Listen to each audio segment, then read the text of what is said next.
என்னுடைய அன்பு, பணிவு,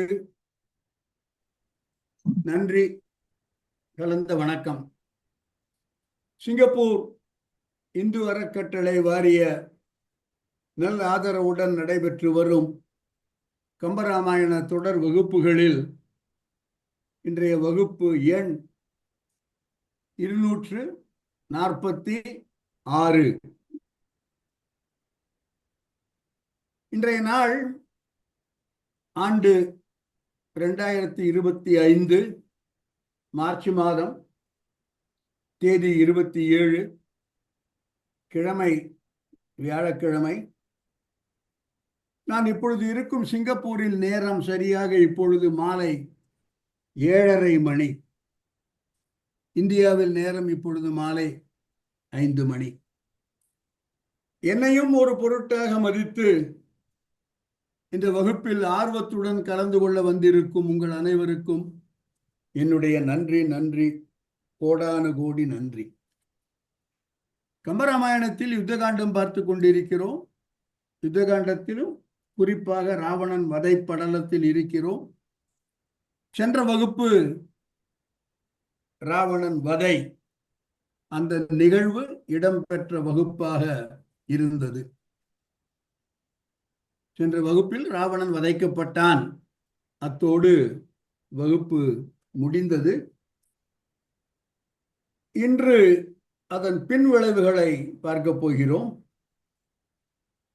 அதன் பின்விளைவுகளாக உடனடி நிகழ்வுகளாக, அதாவது களத்திலேயே ராவணன் சடலம் வீழ்ந்து கிடக்கும் இடத்திலேயே தொடர்ந்து நடக்கும் நிகழ்வுகளாக 3 நிகழ்வுகளை பார்க்க போகிறோம்.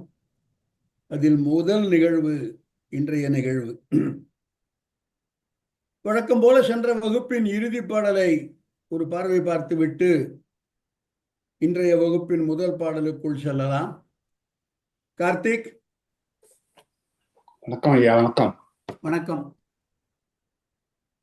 ராவணன் உயிர் துறந்ததை அல்லது ராவணன் உயிரை ராமனுடைய அம்பு பருகிய விதத்தை சொல்லும் பாடலை இப்பொழுது நாம் திரையில் பார்த்து கொண்டிருக்கிறோம். முக்கோடி வாழ்நாளும் முயன்றுடைய பெருந்தவமும் முதல்வன் முன்னாள் எக்கோடி யாராலும் வெலப்படாய் என கொடுத்த வரமும் ஏனை திக்கோடும் உலகு அனைத்தும் செரு கடந்த புயவலியும் தின்று மார்பில் புக்கு ஓடி உயிர் பருகி புறம்போயிற்று ராகவந்தன் புனித வாழி.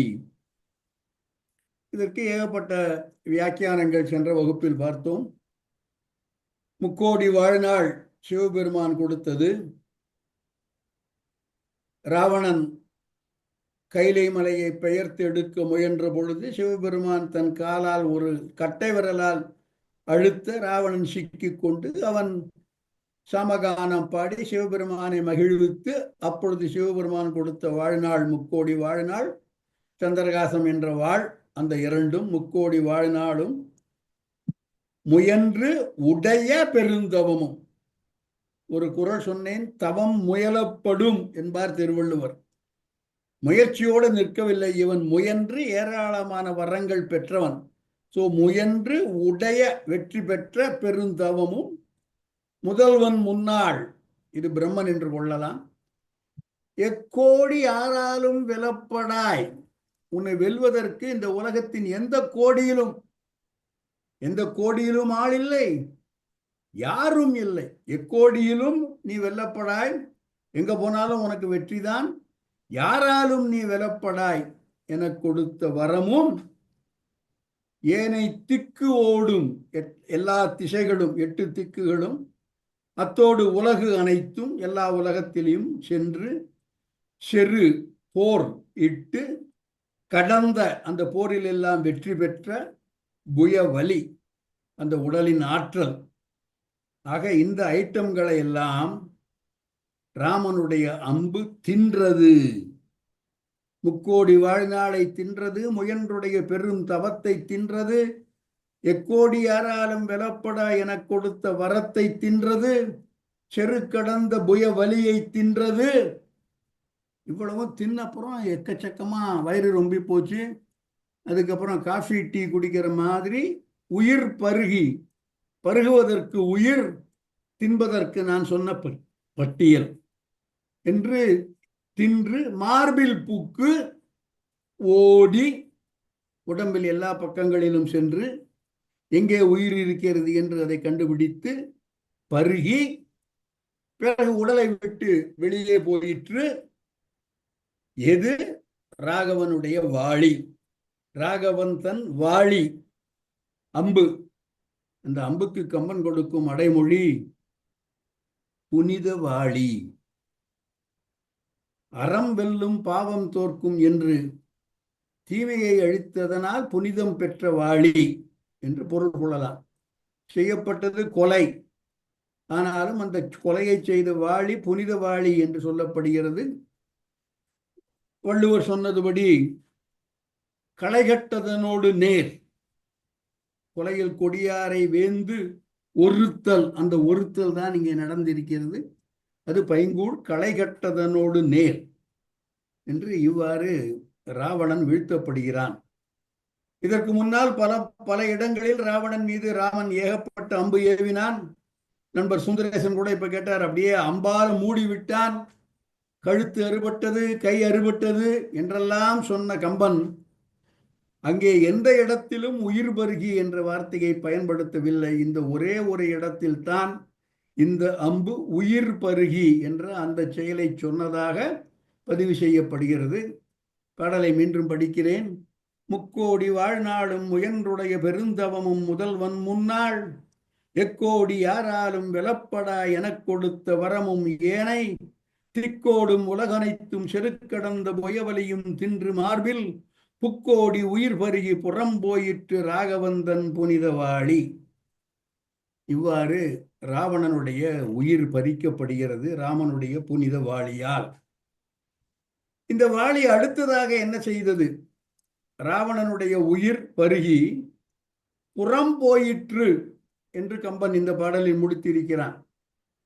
அந்த புறம் போன வாளி, புறம் என்பது ராவணனுடைய உடம்பை விட்டு நீங்கியது. ராவணனுடைய உடம்பு, அதற்கு ஒரு அகம் இருக்கிறது, ஒரு புறம் இருக்கிறது.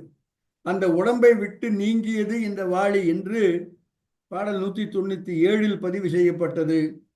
அந்த வாளி எங்கே போய் சேர்ந்தது என்பது 198 நாம் பார்க்க போகிறோம். அடுத்த பாடலை போடலாம். கார்த்திக்.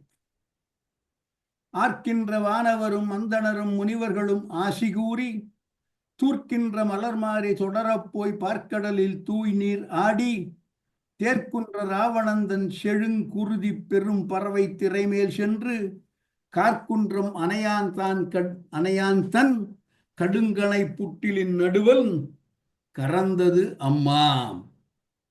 அம்மா என்பது அசைச்சொல்.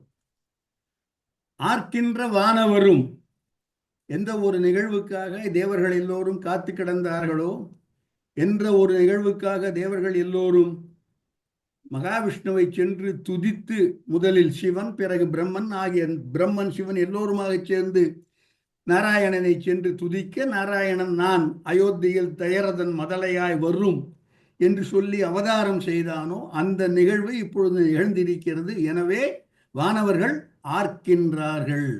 ஆர்த்தல் என்றால் பேரொலி எழுப்புதல், ஒரே சந்தோஷம். எனவே வானவர் எல்லோரும் ஆர்க்கின்றார்கள், அந்தணர் ஆர்க்கின்றார்கள், முனிவர்கள் ஆர்க்கின்றார்கள்.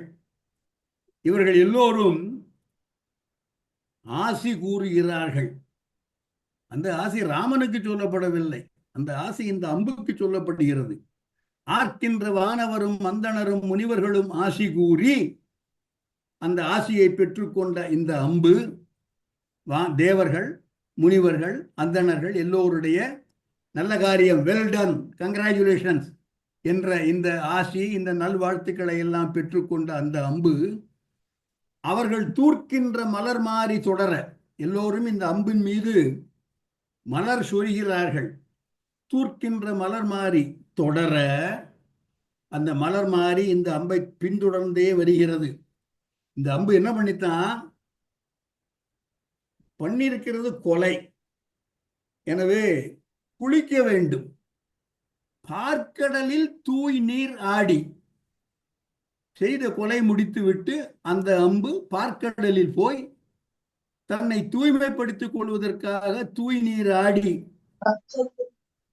தேர்க்குன்ற ராவணன் தன் செழுங்குருதி திரை மேல் சென்று, தேர்க்குன்றம் தேர் போல தேர்க்குன்றம் போல ராவணன் அவனுடைய உடம்பு கீழே கிடக்கிறது. அதிலிருந்து இரத்த பிரவாகமாக ஓடிக்கொண்டிருக்கிறது. செழுங்குருதி பெரும் பறவை. பறவை என்பது கடல், பறந்து கிடப்பதால் பறவை. செழுங்குருதி பெரும் பறவை திரை அலைகள் அதன் மேல் சென்று எங்க போய் சேர்றது? கடைசியில கார்குன்றம் மனையான், கரிய மலை போன்ற உடம்பு உடையவன். ராமனுடைய உடம்பு பல இடங்களில் கருமை நிறத்தவன் என்பது சுட்டப்படுகிறது. அதே போல இங்கும் கார்குன்றம் அணையான் தன் கடும் கணை புட்டிலின் நடுவன் சென்றது அம்மா என்று கம்பன் சொல்லி இருக்க வேண்டும். கார்குன்றம் அணையான் தன் கடுங்கணை புட்டிலின் நடுவன் கறந்தது அம்மா. நீங்க ஒரு நிமிஷம் யோசிக்கணும். நான் ரொம்ப ஏன் கம்பன் கறந்தது என்ற வார்த்தையை போட்டான்? உறைந்தது, தங்கியது, நிறைந்தது, என்ன வார்த்தை வேணா போட்டிருக்கலாம். அந்த அம்பு அவனுடைய அம்பரா துணியை போய் சேர்ந்தது, அது போறோம். கறந்தது என்று ஒரு வார்த்தை போட்டிருக்கிறான். ஏன் போட்டான் கம்பன்? நல்லா சொல்றேன், ஒண்ணு கேட்டுங்க. கம்பன் பாடலுக்கு என்ன வியாக்கியானம் என்பது உண்மையான வியாக்கியானம் கம்பன் சொன்னால்தான் தெரியும். அதுக்கு அது தவிர பாக்கி எல்லாரும் அவரவர்களுக்கு தோன்றிய வியாக்கியானம்.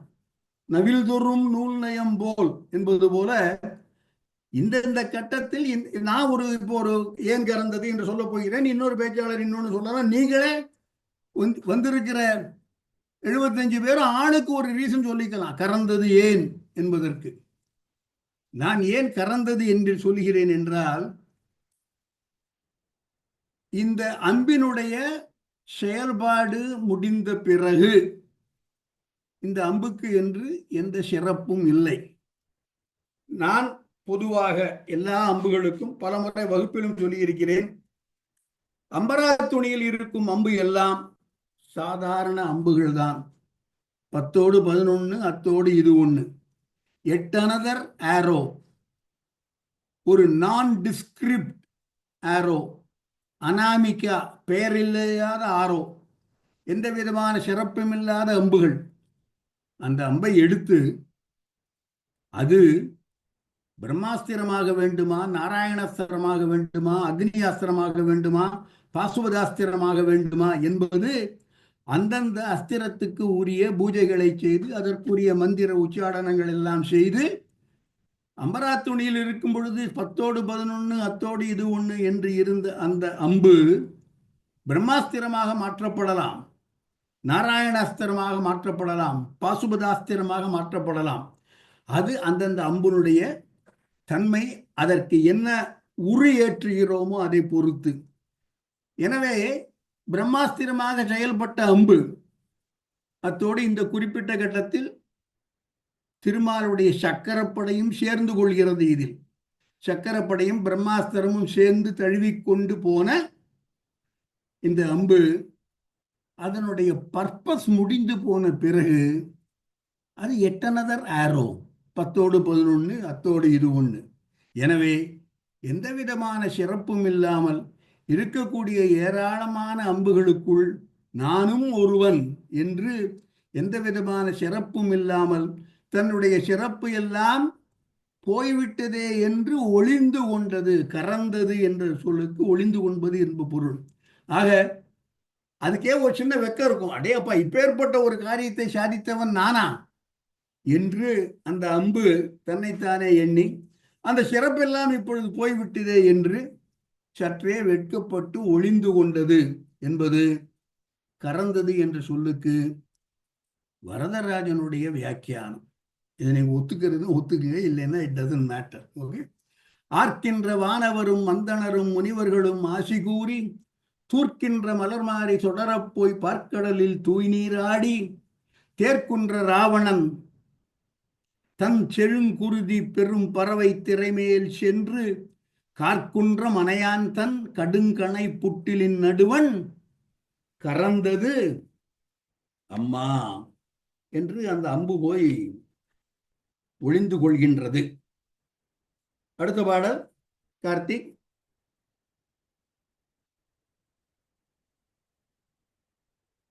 இரண்டு பாடல்கள் பார்த்தோம். 197வது பாடல் ராவணன் உயிர் பருகிற்று என்று அந்த அம்பை பற்றி சொன்னது. 198வது பாடல் அதனுடைய தொடர்ச்சி, புறம்போன வாளி எங்கு போய் சேர்ந்தது என்று 199வது பாடல் முழுக்க முழுக்க அந்த வாளியை பற்றிய பாடலாக அமைந்து விட்டது. ராவணன் உயிர் பருகிற்று என்பது 97வது பாடல். இப்பொழுது மீண்டும் 99வது பாடலில் ராவணனுக்கு வருகிறோம்.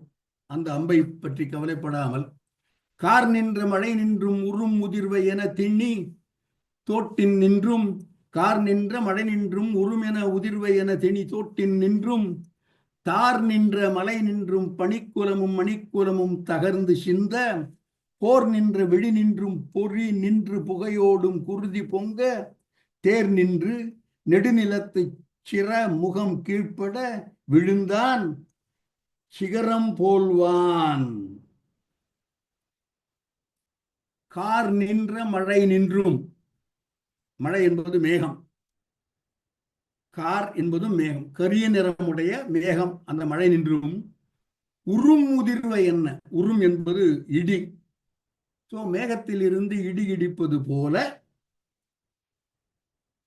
திண்மை மிகுந்த தோட்டின் நின்றும், தோள்களில் நின்றும், தோள்கள் அது தோட்டின் என்று வந்திருக்கிறது, தோட்களின் தோளில் நின்றும், தார் நின்ற, தார் என்பது கழுத்தில் போட்டிருக்கக்கூடிய மாலை, மலை நின்றும் பனிக்குலமும் மணிக்குலமும் தகர்ந்து சிந்த. ராவணன் அணிந்திருந்த மாலைகள், அவனுடைய ஆபரணங்கள் எல்லாம் பனி என்பதற்கு அணிகலன் என்று பொருள் அகராதி தெரிகிறது. பனிக்குலமும், குலம் என்பது தொகுதி, கூட்டம், ஒரு குழு. ஸோ அவனுடைய ஆபரண குழுக்கள், அவனுடைய அணிகலன் குழுங்கள், மணிக்குலமும் ரத்தினம் போன்றவை, அவையெல்லாம் அவன் ஆபரணமாக சூடியிருந்தான். அவையெல்லாம் தகர்ந்து சிந்த. மார்பில் அம்பு போன போது அதனுடைய சைடு எஃபெக்டாக, அதனுடைய பை ப்ராடக்டாக இந்த மாலைகள் எல்லாம் கடன்று விழ, அதில் இருந்த ரத்தினம் எல்லாம் கீழே விழ, போர் நின்ற விழி நின்றும் பொறி நின்றும் புகையோடும் குருதி பொங்க, கடைசி வரை கடும் கோபத்துடன் கடும் சினத்துடன் போரிட்டான் ராவணன். சோ அவனுடைய கண்கள் இறக்கும் போதும் அவ்வாறு குருதி பொங்க செக்கச்செவேல் என்று இரத்தம் தீப்பொறி ஆகியவை தோன்றிய விழியனாக, போர் நின்ற விழி நின்றும் பொறி நின்று புகையோடும் குருதி பொங்க, தேர் நின்று, தேரிலிருந்து, தேர் நின்று என்றால் தேரில் இருந்து, தேரை நீங்கி நெடு நிலத்து தரையில் சிற முகம் கீழ்ப்பட விழுந்தான். சிகரம் போல்வான், விழுந்தவன் ஒரு பெரிய மலை போல, ஒரு மலை குன்று போல, மலையின் சிகரம் போல கீழே விழுகிறான். ஒரு முக்கியமான பதிவு இங்கே சொல்லப்படுகிறது. சிற முகம் கீழ்ப்பட விழுந்தான், ஒரு முக்கியமான பதிவு. ஏன் என்பதை பிறகு சொல்கிறேன். முகம் நிலத்தில் படுமாறு ராவணன் விழுந்து கிடக்கிறான். அவனுடைய மூக்கு, வாய், உதடு, நெற்றி ஆகியவை நிலத்தில் படுகின்றன. அவனுடைய முதுகு வானத்தை பார்த்திருக்கிறது. எனவே தலை குப்புற அல்லது குப்புற கீழே விழுந்து ராவணனுடைய சடலம் கீழே விழுகிறது. தலை குப்புற, முகம் நிலத்தில் பட, முதுகு வானம் பார்க்க விழுந்தான் என்று மிக குறிப்பாக இந்த பதிவை கம்பன் செய்கிறான். கார் நின்ற மழை நின்றும் உறும் முதிர்வை என திணி தோட்டின் நின்றும் தார் நின்ற மலை நின்றும் பனிக்குலமும் மணிக்குலமும் தகர்ந்து சிந்த போர் நின்ற விழி நின்றும் பொறி நின்றும் புகையோடும் குருதி பொங்க தேர் நின்று நெடுநிலத்து சிறமுகம் கீழ்ப்பட விழுந்தான் என்று கார் நின்ற மழை நின்றும் உறும் விட அது மலையின் மீது இடி விழ மலை நின்றும் பனிக்குலமும் மணிக்குலமும் என்றும் பொருள் கொள்ளலாம். ராமனுடைய உடம்பிலிருந்து இந்த ஆபரணங்கள் எல்லாம் கீழே விழுந்தன என்றும் பொருள் கொள்ளலாம். முக்கியமான பதிவு சிர முகம் கீழ்ப்பட விழுந்தான். இதை மிக குறிப்பாக கம்பன் பதிவு செய்கிறான். தலை குப்புற முகமும் நெற்றியும் மூக்கும் பூமியில் பட முதுகு வானம் பார்க்க விழுந்தான். அந்த விழுந்தவன் அவனுடைய விழுந்த சிறப்பு அல்லது விழுந்த பிறகு என்ன நிகழ்கிறது என்பதை கம்பன் அடுத்த பாடலில் சொல்கிறான். பாடலை பார்ப்போம். வெம்மடங்கள் வெகுண்டனைய சினம் மடங்க மனம் மடங்க வினயம் வீய தெவுமடங்க பொருதடக்கை செயல் அடங்க மயல் அடங்க ஆற்றல் தேய தம்மடங்கு முனிவரையும் தலையடங்கா நிலையடங்கை சாய்த்த நாளின் மும்மடங்கு பொலிந்தன முறை துறந்தான் உயிர் துறந்த முகங்கள் அம்மா. மீண்டும் அம்மா. அம்மா என்பது அசைச்சொல். முக்கியமான செய்தி சொல்லப்படுகிறது. மும்மடங்கு பொலிந்தன. மும்மடங்கு 3 times more. முன்பு இருந்ததை விட 3 மடங்கு அதிகமாக அவனுடைய முகம் ஒளிந்தது, அழகாக ஒளி பெற்று. பொதுவாக டெட் பாடினா இறந்து போன பிறகு மூஞ்சியில் காண்பது சவக்கலை என்று சொல்லுவோம். அது இல்லை ராவணனுக்கு. மிக அழகாக மிக பொலிந்த மிக அழகுடன் முகங்கள் விளங்க ராவணன் கீழே விழுந்திருக்கின்றான். இந்த முகங்கள் எல்லாம் பூமியை பார்த்து கொண்டிருக்கின்றன. எனவே அப்படி இருந்த போதும் அந்த முகங்கள் வானத்தை பார்த்து கொண்டிருந்தால் இன்னும் பிரகாசமாக இருந்திருக்கலாம்.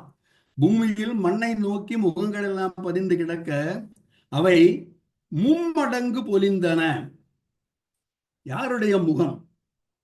முறை துறந்தானுடைய முகம். முறை திறந்தானுடைய முகம் உயிரோடு இருந்த பொழுது எவ்வளவு பொலிந்திருக்குமோ அதை விட உயிர் துறந்த முகங்கள். ஒவ்வொரு சொல்லுக்கும் ஆழமான பொருள் பார்க்க முடியும். மும்மடங்கு பொலிந்தன, அது ஒண்ணு. எவற்றை விட, எந்த சந்தர்ப்பத்தை விட, இதற்கு முன்பு இருந்ததை விட. போரிடுவதற்கு அல்லது இறந்து போவதற்கு 10 நிமிஷமோ இறந்து போவதற்கு 15 நிமிஷம் முன்னாலேயோ இருந்த முகம் அன்று. எதை விட மும்மடங்கு என்பதை பின்னால் சொல்கிறேன், பாட்டில் இருக்கிறது. மும்மடங்கு பொலிந்தன, ஆனால் அவை உயிர் துறந்த முகங்கள். முக்கியமான பாயிண்ட். எவனுடைய முகம்? முறை துறந்தான் முகம். முறை துறந்தான் என்று சொல்லப்படும் போதே கம்பன் இவன் கொல்லப்பட வேண்டியவன் என்பதை ரொம்ப நாசூக்காக சொல்லிட்டு போயிட்டான். முறை துறந்தவன் எவனே கொல்லப்பட வேண்டியவன். அவனுடைய உயிர் துறந்த முகங்கள் மும்மடங்கு பொலிந்தன. எப்பொழுது இருந்ததை விட மும்மடங்கு பொலிந்தன. சீதையை தூக்கி கொண்டு வந்த போதா, இல்லை அனுமன் வந்து மந்திர சபையில் பார்த்த போதா, அல்லது பல விஷயங்கள். அப்பெல்லாம் இல்லை. எப்பொழுது இவனுடைய முகம் மிக மிக பிரகாசமாக இருந்ததோ, உயிரோடு இருந்த பொழுது, உயிர் உள்ள முகம் அது. அதை விட உயிர் துறந்த முகம் 3 மடங்கு ஒளி வீசி திகழ்ந்தது. எப்பொழுது இருந்ததை விட என்பதற்கு தம் அடங்கு முனிவரையும் தலையடங்கா நிலை அடங்க சாய்த்த நாளின். முனிவர்களை எல்லாம் இப்ப இந்த முனிவர்கள் எப்பேற்பட்ட முனிவர்கள்? தம் அடங்கு முனிவர்கள், தம்மை தாமே அடக்கி கொண்டவர்கள், புலன் 5 வென்றவர்கள், பெரிய தபஸ்விகள். அந்த முனிவரை எல்லாம் இவனுடைய தலை அடங்காமல் அவர்களுடைய நிலை அடங்க சாய்த்த நாளின், வெற்றி கொண்ட நாளின், முனிவர்களை எல்லாம் வெற்றி கொண்ட நாள். அப்ப ராவணனுக்கு முகம் ரொம்ப பொலிந்திருக்குமா என்பதற்கு ராவணனுக்குரிய பல சிறப்புகளில் அவனுடைய உடல் வலிமை, உடல் வலிமையை காட்டி இவன் அரசர்களை வெல்லலாம், இந்திரனை தோற்கடிக்கலாம். முனிவர்களை வெல்வதற்கு இவனுடைய உடல் வலிமை தேவைப்படவில்லை, இவனுடைய அறிவு, இவன் கற்ற வித்தைகள். அதனால்தான் நாரத முனிவர்க்கு ஏற்ப நயம்பட உரைத்த நாவு என்று ராவணனை பற்றி சொல்லும் பொழுது, முதல் நாள் முதல் போரில் அவன் இலங்கை செல்லும் பொழுது, வாரணம் பொருத மார்பு வரையினை எடுத்த தோள், வாரணம் பொருத மார்பும் வரையினை எடுத்த தோளும். இது அரசர்களை, பகைவர்களை வெல்லும் பொழுது. நாரத முனிவருக்கு ஏற்ப நயம்பட உரைத்த நா என்பது இவனுடைய அறிவாற்றல், இவனுடைய புத்தி சாதுரியம், இவனுடைய நாவன்மை, இவற்றை காட்டுகிறது. அந்த நாவன்மை கொண்டு, அந்த புத்திசாலித்தனத்தை கொண்டு ஏராளமாக கற்றவன். அப்பேற்பட்டவன் முனிவர்களை விட அதிகமாக புத்தி சாதுரியம் உள்ளவன், கற்றவன், வித்தை மிக்கவன் என்று அந்த முனிவர்களை எல்லாம் நிலை அடங்க சாய்த்த நாள். இது எப்பொழுது நிகழ்ந்தது என்று தெரியவில்லை. பல ஆயிரக்கணக்கான ஆண்டுகளுக்கு முன்னால் நிகழ்ந்திருக்கலாம். அப்பொழுது பகைவர்களை வென்ற போது முகம் ஒளிரும். முனிவர்களையும் அறிஞர்களையும் சான்றோர்களையும் தன்னுடைய புத்தி திறத்தால், தன்னுடைய ஞானத்தால், நாரத முனிவருக்கு ஏற்ப நயம்பட உரைத்த நாவால் வென்ற பொழுது அந்த முகம் மிக மிக மிக பொலிந்தது. அன்றைய நாளில் தம் அடங்கு முனிவரையும் தலையடங்கா நிலை அடங்க சாய்த்த நாளின் மும்மடங்கு, அந்த நாளை விட 3 மடங்கு அதிகமாக இவனுடைய முகம் இப்பொழுது அறிவினால் வென்ற முகம் அது. எனவே ஒளி மிகுந்ததாக இருந்தது. அப்பொழுது அது உயிருள்ள முகமாக இருந்தது. அந்த முகத்தை விட 3 மடங்கு அதிகமாக இப்பொழுது பிணமாக கிடக்கும் அந்த முகங்கள் ஒளிர்ந்தன. 3 times more என்பது கம்பனுடைய பதிவு. இவ்வாறு இவனுடைய முகம் ஒளிர்வதற்கு மற்றொரு காரணமும் கம்பன் சொல்கின்றான். ஏனென்றால் சினம் அடங்க, மனம் அடங்க, மயல் அடங்க. முதல் 2 வரிக்கு போகிறேன் இப்பொழுது. வெம்மடங்கள் வெகுண்டு அணைய சினம் அடங்க. மடங்கள், முதல் மடங்கள் என்பது சிங்கம், கொடிய வெம்மை மிக்க சிங்கம், வெகுண்ட சிங்கம், அதனுடைய சினம் அடங்க. சினம் அடங்கினால் அறிவு, முகம் ஒளிரும். சினம் அடங்க, அதனால் மனம் அடங்க. மனத்தை அடக்குவதுங்கிறது ரொம்ப ஒரு பகிரத பிரயத்தனம், முடியாத ஒரு செயல். சினம் அடங்க, மனம் அடங்க, வினயம் வீய. வினயம் என்பது வஞ்சகம். சோ சினமெல்லாம் போயிடுத்து, மனம் அசாந்தி அடைந்து விட்டது, அடங்கி விட்டது, வஞ்சகமெல்லாம் போய்விட்டது, பகையெல்லாம் போய்விட்டது. தெவு மடங்க, தெவ் என்பது பகை. பொறு தட கை செயல் அடங்க. இந்த கையை கொண்டு எத்தனை பேரை கொண்டு இருக்கிறான், எத்தனை பேரை வதைத்து இருக்கிறான். அந்த கை செயலெல்லாம் அடங்கி விட்டது. இதற்கும் மேலாக மையல் அடங்க. மையல் என்பது மயல் என்று வந்திருக்கிறது. ஆசை, ஆசை என்பதை காமம் என்று கொள்ளலாம். அதுவும் போய்விட்டது. ஆற்றல் தேய்ந்து விட்டது. இவையெல்லாம் சேர்ந்து சினம் அடங்க, மனம் அடங்க, வினயம் வீய, மயல் அடங்க. இதனாலும் முகம் பொலிந்தது. இந்த காரணங்களினால் தம் அடங்கு முனிவரையும் தலை அடங்கா நிலை அடங்க சாய்த்த அந்த நாளில் உயிரோடு இருந்த அந்த முகத்தை விட உயிர் திறந்த முகங்கள் 3 மடங்கு பொலிந்தன. இருந்தாலும் இவன் முறை துறந்தான் என்பது கம்பனுடைய பதிவு. ஒரு அற்புதமான பாடல். 3 மடங்கு பொலிந்தன என்ற தலைப்பில் சோசோமேயா ஒரு உரை நிகழ்த்தி இருந்தார் சிங்கப்பூர் கம்பன் விழாவில். நல்ல ஞாபகம் இருக்கு எனக்கு. வெம்மடங்கள் வெகுண்டனைய சினம் அடங்க, மனம் அடங்க, வினயம் வீய, தெவுமடங்க பொருதடக்கை செயலடங்க மயலடங்க ஆற்றல் தேய தம்மடங்கு முனிவரையும் தலையடங்கா நிலையடங்கை சாய்த்த நாளின் மும்மடங்கு பொலிந்தன அம்முறை துறந்தான் உயிர் துறந்த முகங்கள் அம்மா.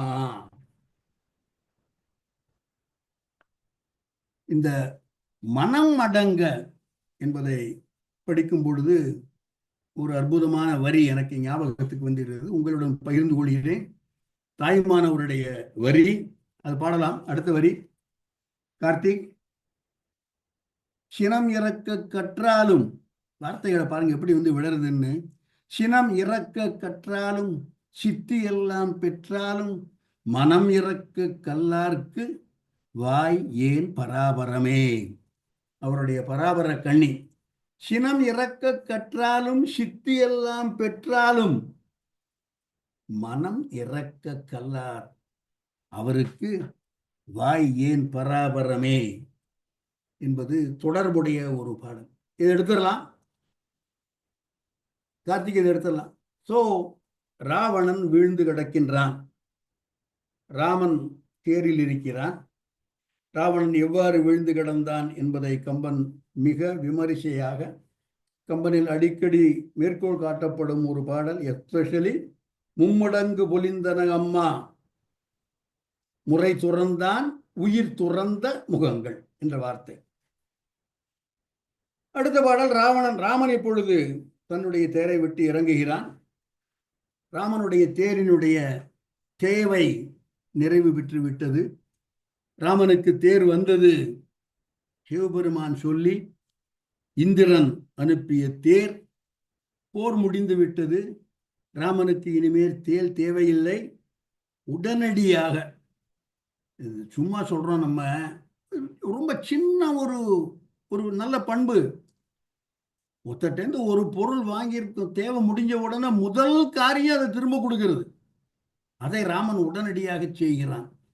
தேரை இந்திரனுக்கு நீ எடுத்துக்கொண்டு போ என்று மாதலியை உடனடியாக திரும்பி அனுப்புகிறான். ஒரு மிகைப்பாடல் என்று 2 வகுப்புகளுக்கு முன்னால் சுட்டினேன். அந்த மிகைப்பாடலில் தான் ராவணன் தேர் விண்ணில் ஏற ராமன் தேரும் விண்ணில் ஏறியது என்று ஒரு பாடல் பார்த்தோம்.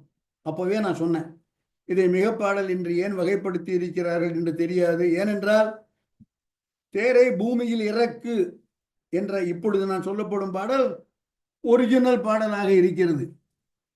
தேரை மேலே ஏற்று என்ற பாடல் மிகைப்பாடலாக இருந்தால் ஒரு கனெக்ஷன் விட்டு போகும். அதை ஏன் மிகைப்பாடல் என்று வகைப்படுத்தினார்கள் என்று தெரியவில்லை என்று அப்பொழுது சொன்னேன். இப்பொழுது ராமன் சொல்கிறான் தன்னுடைய தேர்ப்பாகன் மாதலியிடம், தேரை பூமியில் இறக்குவாயாக என்பது அடுத்த நிகழ்வு. பாடலை பார்க்கலாம். பூதளத்து ஆக்குவாயாக இனி புலந்தேரை என்ற போதில் மாதலி பேர் அவன் கடவ மண் தளத்தின் அப்பொழுதே வருதலோடும்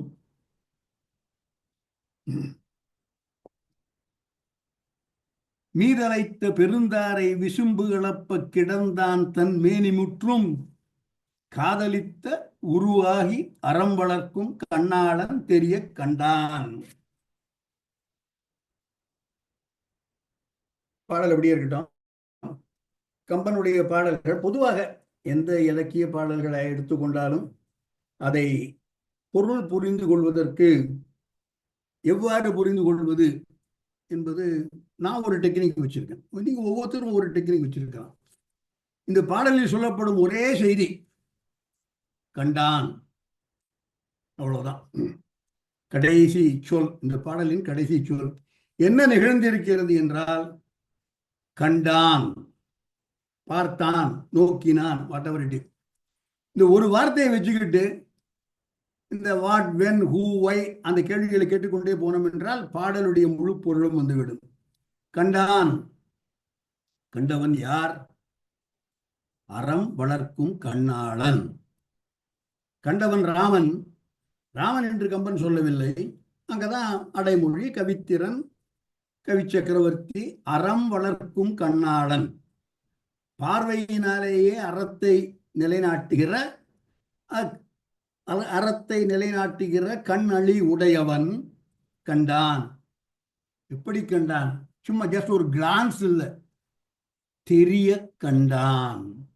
நன்றாக உள்வாங்கிக் கொள்ளும்படி உற்று நோக்கி சில நிமிடங்கள் அந்த இடத்திலேயே நின்று மேலும் கீழுமாக சுற்றுப்பு எல்லாவற்றையும் சேர்த்து ஆழ்ந்து உள்வாங்கிக் கொள்ளும் நோக்கத்தோடு கண்டான், தெரிய கண்டான். யார்? அறம் வளர்க்கும் கண்ணாளன். எவ்வாறு கண்டான்? இந்த அறம் வளர்க்கும் கண்ணாளன் எவ்வாறு இருந்தான் என்றால், காதலித்த உருவாகி. யார் யார் என்னென்ன உருவத்தை எண்ணுகிறோமோ அந்தந்த உருவத்தில் அவர்களுக்கு காட்சியளிப்பவன், காதலித்த உருவானவன். நீங்க மகாவிஷ்ணுன்னு நினைச்சா மகாவிஷ்ணு, நீங்க நரசிம்மர்னு நினைச்சா நரசிம்மர், நீங்க மூன்றடி சிறு குள்ளன் என்று வாமனாவதார அப்படி, பரசுராமன் நினைச்சா பரசுராமன், கிருஷ்ணன் நினைச்சா கிருஷ்ணன் என்று காதலித்த உருவாகி அந்த உருவத்தில் தோற்றமளிப்பவன், காதலித்த உருவாகி அறம் வளர்க்கும் கண்ணாளன் தெரிய கண்டான். எதை? மேனி முற்றும், கீழே கிடக்கக்கூடிய அந்த சடலம், அந்த உடல்.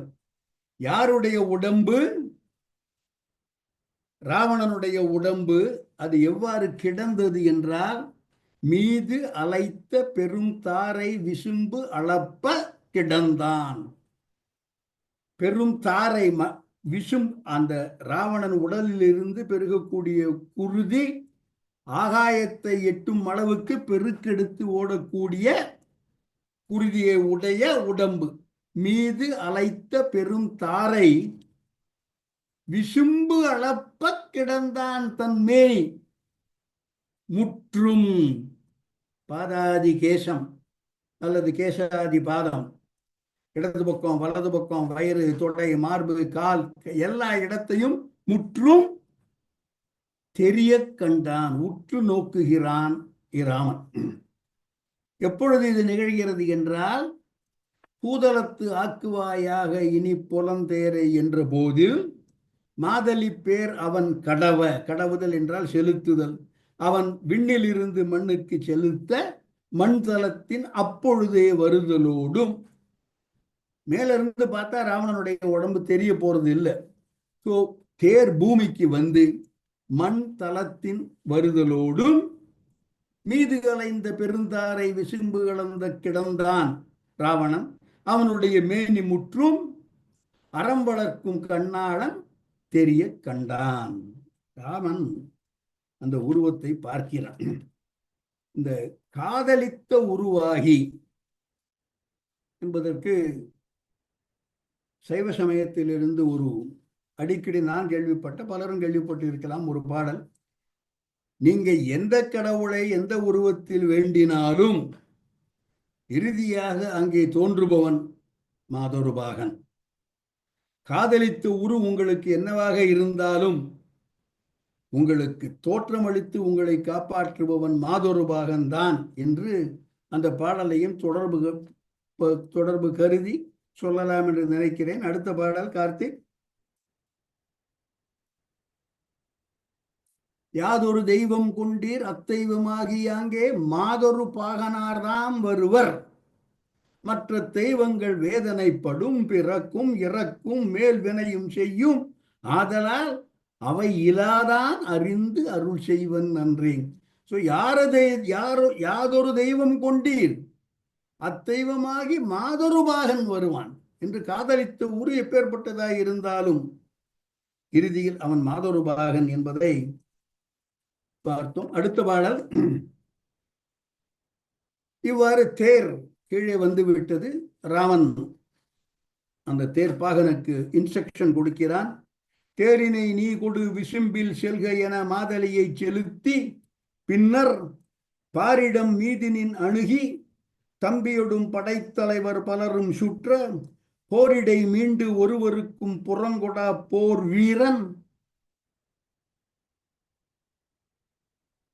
அது வீரன் இருக்கு, அது ஸ்பெல்லிங் மிஸ்டேக். போர் வீரன் பொருது வீழ்ந்த சீரினையே மனம் உவப்ப உருமுற்றும் திருவாளன் தெரிய கண்டான். மீண்டும் கண்டான்.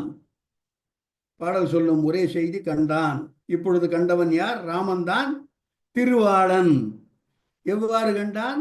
பழையது போலவே தெரிய கண்டான். எதை தெரிய கண்டான்? உருமுற்றும் தெரிய கண்டான். சென்ற பாடலில் மேனி முற்றும் என்று சொன்னான்.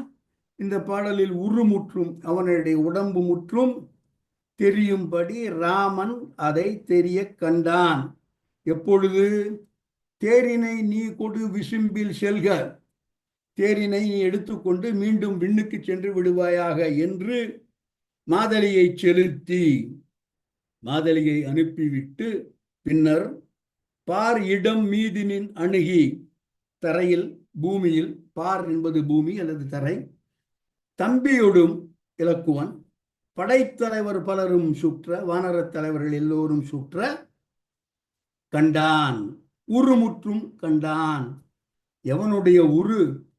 ஒருவருக்கும் புறங்கொடா போர் வீரன் பொருது வீழ்ந்த சீரினையே மனம் உவப்ப உருமுற்றும் திருவாளன் தெரிய கண்டான். இதுல ராவணனுடைய உடலை பார்க்கிறான், குறிப்பாக உற்று நோக்குகிறான். ஒரு வார்த்தை போட்டிருக்கான் கம்பன், ஒருவருக்கும் புறங்கொடா போர் வீரன். அவன் ராவணன். இந்த வார்த்தை ரொம்ப முக்கியமான வார்த்தை. ஏனென்றால் அடுத்த 2-3 பாடல்ல தெரிஞ்சு போயிடுது. ஒருவருக்கும் புறங்கொடா போர் வீரன், அந்த ராவணன் பொருது வீழ்ந்த சீரினை. சீர் என்பதற்கு சிறப்பு, அழகு, செம்மை என்று பல பொருள் இருக்கலாம். போரிடை மீண்டு, மீண்டு என்பது பின்வாங்கி, போரிடை திரும்ப போகாமல், யாருக்கும் புறங்கொடுக்காமல் எதிர்த்து நின்று வென்ற, போரிடை மீண்டு ஒருவருக்கும் புறங்கொடாதவன் ராவணன் என்பது பதிவு செய்யப்படுகிறது இங்கே. இதை நீங்கள் நன்றாக கவனத்தில் கொள்ள வேண்டும். இது கவிக்கூற்று, இது ராமனுடைய கூற்று அல்ல. போரிடை மீண்டு ஒருவருக்கும் புறங்கொடா போர் வீரன் என்பது கம்பனுடைய கூற்று. அவன் வீழ்ந்த சீரினையே. எனக்கு ஒரு சின்ன சந்தேகம். ஒரு செத்து போய் தோற்கடிக்கப்பட்டு கீழே விழுந்திருக்கிறான். அந்த சீர், அந்த அழகு, அதனுடைய சிறப்பு, இதை மனம் உவப்ப கொஞ்சம் நெருடுறது. ராவணன் இறந்து போய்விட்டான், அதில் மனம் உவப்ப சற்று நெருடுகிறது. எனவே நான் இதை எவ்வாறு புரிந்து கொள்கிறேன் என்றால், அப்பேற்பட்ட வீரனை வென்ற தன்னுடைய சீர். வீழ்ந்து கிடக்கிறவன் ஒரு மாபெரும் போர் வீரன். அவனுடைய வீழ்ச்சியை எண்ணி அதில் இருக்கக்கூடிய சீர் என்பதை விட அவனால் நான் பெற்ற வெற்றி, இதுல 2 பாயிண்ட் இருக்கு. ஒருத்தன் தோத்து போயிட்டான், ஒருத்தன் வெற்றி. தோல்வியை எண்ணி, கம்பனுடைய பாடல் அப்படித்தான் இருக்கு. பொருது வீழ்ந்த சீர், வீழ்ந்தவன் அவனை வீழ்த்த வைத்த என்னுடைய சீர், என்னுடைய ஆற்றல், என்னுடைய திறமை என்று அதை கருதி சற்றே பெருமிதம் கொண்டு, கொஞ்சம் ஈகோ, நான் வெற்றி பெற்று விட்டேன். யாரை வெற்றி பெற்று விட்டிருக்கிறேன்? ஒருவருக்கும் புறங்கொடா போர் வீரன், அவனை வெற்றி பெற்றிருக்கிறேன் என்று ராமன் எண்ணுவதாக கம்பனுடைய வார்த்தைகள் காட்டுகின்றன. அந்த சீர், அந்த சிறப்பு, அந்த அழகு, அதை எண்ணி மனம் உவப்ப தெரிய கண்டான். ராவணன் அந்த உடம்பை உன்னிப்பாக கவனித்து பார்க்கிறான். இதை ராமன் பார்த்து கொண்டிருக்கும் பொழுது நடுவில் வேறொரு நிகழ்ச்சி நிகழ்கிறது. இந்த பாட்டிலே இருக்கேன். ராமன் இவ்வாறு அவனுடைய உடம்பை மிக குறிப்பாக பார்க்கிறான். ஏன்? நான் சின்ன வயசுல பார்த்துருக்கேன், நீங்க எல்லாருமே பார்த்துருப்பீங்க. ஒரு ஹண்டர் இருப்பான். எனக்கு நல்லா ஞாபகம் இருக்கு அந்த படம். என்னுடைய 6, 7 வயசு, 8 வயசு அந்த மாதிரி பார்த்தபோது ஹாஃப் பேண்ட் தான் போட்டிருப்பான். முழங்கால் வரைக்கும் ஸ்டாக்கிங்ஸ் ஒன்று இருக்கும். காலில் ஒரு பெரிய ஷூ போட்டிருப்பான். கையில் ஒரு துப்பாக்கி, தலையில் ஒரு அந்த ஹண்டர்லாம் வச்சுருக்கிற மாதிரி ஒரு தொப்பி, ஒரு மீசையும் இருக்கும் அந்த ஆளுக்கு. ஒரு பெல்ட் போட்டுட்டு சர்க்கிள் இன்ஸ்பெக்டர் மாதிரி ஒரு தோற்றத்தில் கையில் ஒரு துப்பாக்கியும் வச்சு ஒரு காலை தான் சுட்டு வீழ்த்திய புலியின் மேல் வைத்து கொண்டு ஒரு ஃபோட்டோ எடுத்து போட்டிருப்பாங்க. சில வீடுகளில் பார்த்திருக்கிறேன். இதே மாதிரி நீங்கள் எல்லோரும் சிறு வயசில் பார்த்திருப்பீர்கள். வெற்றி பெற்றவன் தான் வீழ்த்திய தன்னையால் வேட்டையாடப்பட்ட அங்கே ஒரு மிருகம் அல்லது ஒரு உருவம் பொதுவாக பார்ப்பது ஒரு மனித இயல்பு. சுட்டு போட்டுட்டே தூக்கிட்டு வாங்கடா அப்படின்னு தன்னுடைய அடியாட்களை ஏவுவது இல்லை. போய் எப்படி சுட்டோம், செத்து போயிட்டா இல்லையா, உண்மையா என்று அப்புறம் அது முடிந்தா அது மேலே நின்று ஒரு போஸ். இது பல இடங்களில் நான் பார்த்திருப்பேன், நீங்களும் பார்த்திருக்கலாம். அந்த மாதிரி ஒரு மனோநிலைமை ராமனுக்கு வந்திருக்கிறது என்பது மீண்டும் சொல்கிறேன், இது வரதராஜனுடைய வியாக்கியானம். அதனால்தான் அவனுடைய உடலை குறிப்பாக உற்று நோக்கினான் என்று 2 பாடல்களில் கம்பன் பதிவு செய்கிறான். அதை குறித்து மனம் உவப்ப, அந்த சீரினையே மனம் உவப்ப, இவனை வெற்றி கொண்ட எவனை ஒருவருக்கும் புறங்கொடா போர் வீரன், அவனை வெற்றி கொண்ட அந்த சீர், அந்த அழகு, அந்த சிறப்பு, அதனால் மனம் உவப்ப அந்த உருவத்தை ராமன் திருவாளன் தெரிய கண்டான். இதற்கு நடுவில் ராமன் அதை பார்த்துட்டு இருக்கான். இந்த குரங்கு, சரியான குரங்கு புத்தி, எல்லா குரங்குகளும் ராவணன் மீது ஏறி விளையாட ஆரம்பிக்கின்றன. பெரிய உடம்பு, மலை போன்ற உடம்பு, 10 தலைகள், இதுவரை தங்களை எல்லாம் அச்சுறுத்தி, இதுவரை தங்களை எல்லாம் மிரட்டி தோல்வியுற்று ஓடச் செய்த அந்த வீரன் விழுந்து கிடக்கிறான். எல்லா குரங்குகளும் ராவனுடைய உடம்பு மேலே ஏறி நின்று டான்ஸ் ஆட ஆரம்பிக்கின்றன. இடையில் ஒரு பதிவு, அந்த பாடலை பார்ப்போம் இப்பொழுது. அடுத்த பாடல்.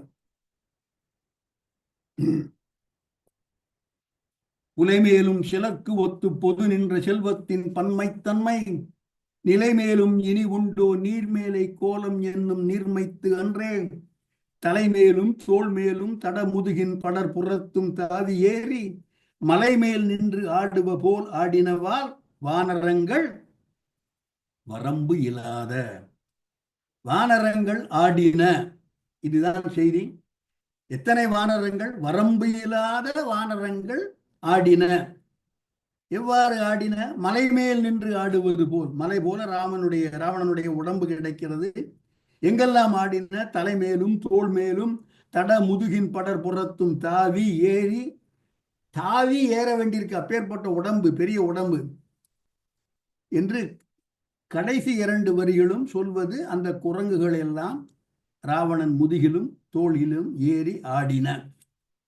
முதல் 2 வரிகள் கவனத்தில் கொள்ள வேண்டும். புலை மேலும் சிலர்க்கு, புலை என்றாலே பொதுவாக கீழ்மை, புலையன் என்று சொல்கிறோம், இழிவு, கீழ்மை. புலை மேலும் சிலர்க்கு ஒத்து பொது நின்ற செல்வம். செல்வம் என்பது இவன் புலையன், இவன் நல்லவன், இவன் கெட்டவன் ஒன்றும் கிடையாது. எல்லோரிடத்திலும் பொது நின்ற செல்வம், எல்லோரிடத்திலும் எந்த விதமான வேறுபாடும் இல்லாமல் செல்வதால் அதற்கு பெயர் செல்வம். புலை மேலும் சிலர்க்கு ஒத்து பொது நின்ற செல்வத்தின் பன்மை தன்மை நிலைமேலும் இனி உண்டோ? அதை விளக்குவதற்கு இனிமேலும் ஏதாவது சொல்ல வேண்டி இருக்கிறதா? ஏனென்றால் அந்த செல்வமெல்லாம் நீர்மேலை கோலம் என்னும் நீர்மைத்து அன்றோ. ஒருவனுடைய புகழ், ஒருவனுடைய கம்பீரம், அவனுடைய அந்தஸ்து, அவனுடைய கெத்து எல்லாம் உயிரோடு இருக்க வரைக்கும் தான். ஒரு நாள் எல்லாம் இற்று போய்விடும், நீர்மேல் கோலம் போல ஆகிவிடும் என்று முதல் 2 வரிகளில் ஒரு ஓமை சொல்கிறான் கம்பன். நீர்மேல் கோலம் என்பது இவனே மிக அருமையாக பயன்படுத்திய ஒரு சொல்லாடல். இந்த பாடலை ஸ்க்ரீனில் காமிக்க முடியாது, நான் சொல்ல போகிறேன். ஏன்னா 6:15 மணிக்கு தான் அதை எடுத்து நான் இன்சர்ட் பண்ணினேன். கும்பகர்ணன் சொல்கிறான் வீடணனிடம். வீடணன் கூப்பிடுகிறான் கும்பகர்ணனை, ராமன் பக்கம் வந்து விடு என்று யுத்தகளத்தில். வரமாட்டேன் என்று சொல்லும் கும்பகர்ணன் வீடணனுக்கு சொல்வதாக அமைந்த மிக புகழ்பெற்ற ஒரு பாடல். நீர்க்கோல வாழ்வை நச்சி நெடியனால் வளர்த்து பின்னர் நீர்க்கோலம் அதான் வாழ்வு. நீர்க்கோல வாழ்வை நச்சு நெடிதினால் வளர்த்து பின்னர் போர்க்கோலம் செய்து விட்டார் அவருக்கு உயிர் கொடாது அங்கு போகேன். அங்கு ராமன் பக்கம் போகமாட்டேன். தார்கோல மேனி மைந்த வீடனனே, தார்கோல மேனி மைந்த என் துயர் தவிர்தி ஆயின் கார்கோல மேனியானை கூடுதி கடிதின் ஏகி என்று நீர்க்கோல வாழ்வு என்று கும்பகர்ணன் சொல்வதாக கம்பனுடைய பாடல். முதல் 2 அடி உலைமேலும் சிலர்க்கு ஒத்து பொது நின்ற செல்வத்தின் பன்மை தன்மை நிலைமேலும் இனி உண்டோ என்று ரொம்ப கஷ்டப்பட்டு ஒரு ஓமையை கம்பன் சொல்லி இருக்கிறானோ என்று தோன்றுகிறது. இதற்கு ஒரு பாடபேதம் இருக்கிறது. அன்பார்ச்சுனேட்லி இதுதான் சென்னை கம்பன் கழகத்தில் உள்ள பாடபேதம். உள்ள பாடம் இது, உலைமேலும் என்ற பாடல். ஊவேசா மட்டும் அவருடைய உரையில் முதல் 2 வரிகளுக்கு வேறு வரிகள் அமைத்து விளக்கம் சொல்லி இருக்கிறார். என்னை பொறுத்த அளவில் அந்த விளக்கம் இன்னும் சிறப்பாக அமைந்துள்ளது. நான் 1 வருஷம் ஆச்சு, இல்லைன்னா 2 வருஷம் ஆச்சு ஊவேசா உரை என் கைக்கு கிடைத்தது. அதற்கு காரணம் பார்த்தசாரதி நம்முடைய வகுப்பில் வருகிறார். அவர்தான் முயற்சி எடுத்து ஊவேசா 9 புஸ்தகங்களையும் மறுபதிப்பு செய்து இப்பொழுது ஒரு 2 ஆண்டுகளுக்கு முன்னால் 5000 அல்லது 6000 ரூபாய்க்கு என்று விற்கிறார் நினைக்கிறேன். அவர்ல அவர் he was behind the publication to come out. ஒவ்வொரு தரம் படிக்கும் பொழுதும் ஊவேசா மீது நான் வைத்திருக்கும் மதிப்பு கூடிக்கொண்டே போகிறது. அவருடைய இந்த வகுப்பிலே இன்னொரு இருக்கு. அவருடைய விளக்கம், அவருடைய பார்வை மிக வேறுபட்டு இருக்கிறது. இதை பற்றி பல முறை திண்ணப்பனையா சொல்ல கேட்டு இருக்கிறேன். அவர் மாணவனாக இருந்த பொழுது ஊவேசா உரை இருந்தால் என் வகுப்புக்கு வாங்க, இல்லைன்னா வராதீங்க என்று தேப்போமி சுந்தரனார் சொல்லுவார் அவர் மாணவராக இருந்தபோது என்று திண்ணப்பனையா சொல்ல கேட்டு இருக்கிறேன். அவ்வளவு சிறப்பு வாய்ந்த உரை. ஊவேசாவின் பாடபேதம் என்ன என்பதை பார்க்கலாம் முதல் 2 வரிகளுக்கு. அடுத்த பாடல். அலைமேவும் கடல் புடைசூழ் அவனியெல்லாம் காத்து அளிக்கும் அடல் கை வீரன் சிலைமேவும் கடுங்கணையால் படுகளத்தே மனத்தீமை சிதந்து வீழ்ந்தோன் தலைமேலும். அந்த தலைமேலும் என்பது கடைசி வரி அப்படியே தான் இருக்கு. கம்பன் சொன்னதாக சென்னை கம்பன் கழகத்தார் சொல்லும் பாடல் இது. அப்படியே வச்சுங்க, நான் பழைய பாடலை படிக்கிறேன். புலைமேலும் சிலர்க்கு ஒத்து பொது நின்ற செல்வத்தின் பன்மை தன்மை நிலைமேலும் இனி உண்டோ நீர்மேலை கோலம் என்னும் நீர்மைத்து அன்றே அப்படின்னு அது. இது சிதைந்து வீழ்ந்தோன் தலைமேலும் ஒரு லிங்க் வருது பாருங்க.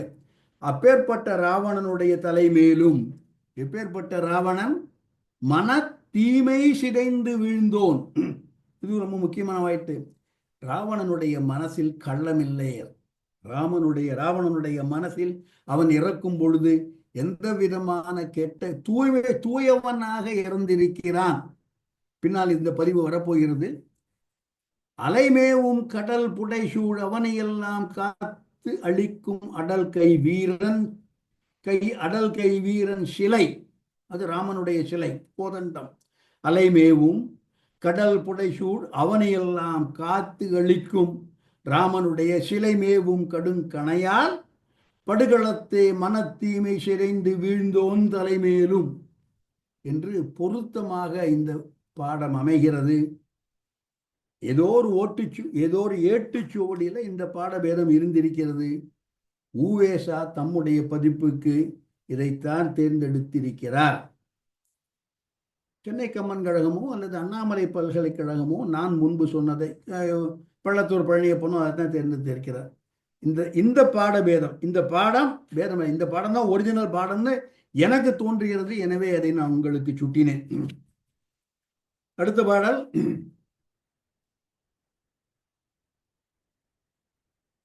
பாடலை எடுத்துடலாம் ஐயா. ராவணனுடைய உடம்பை உற்று பார்க்கிறான். நன்றாக கவனம் வைத்துக்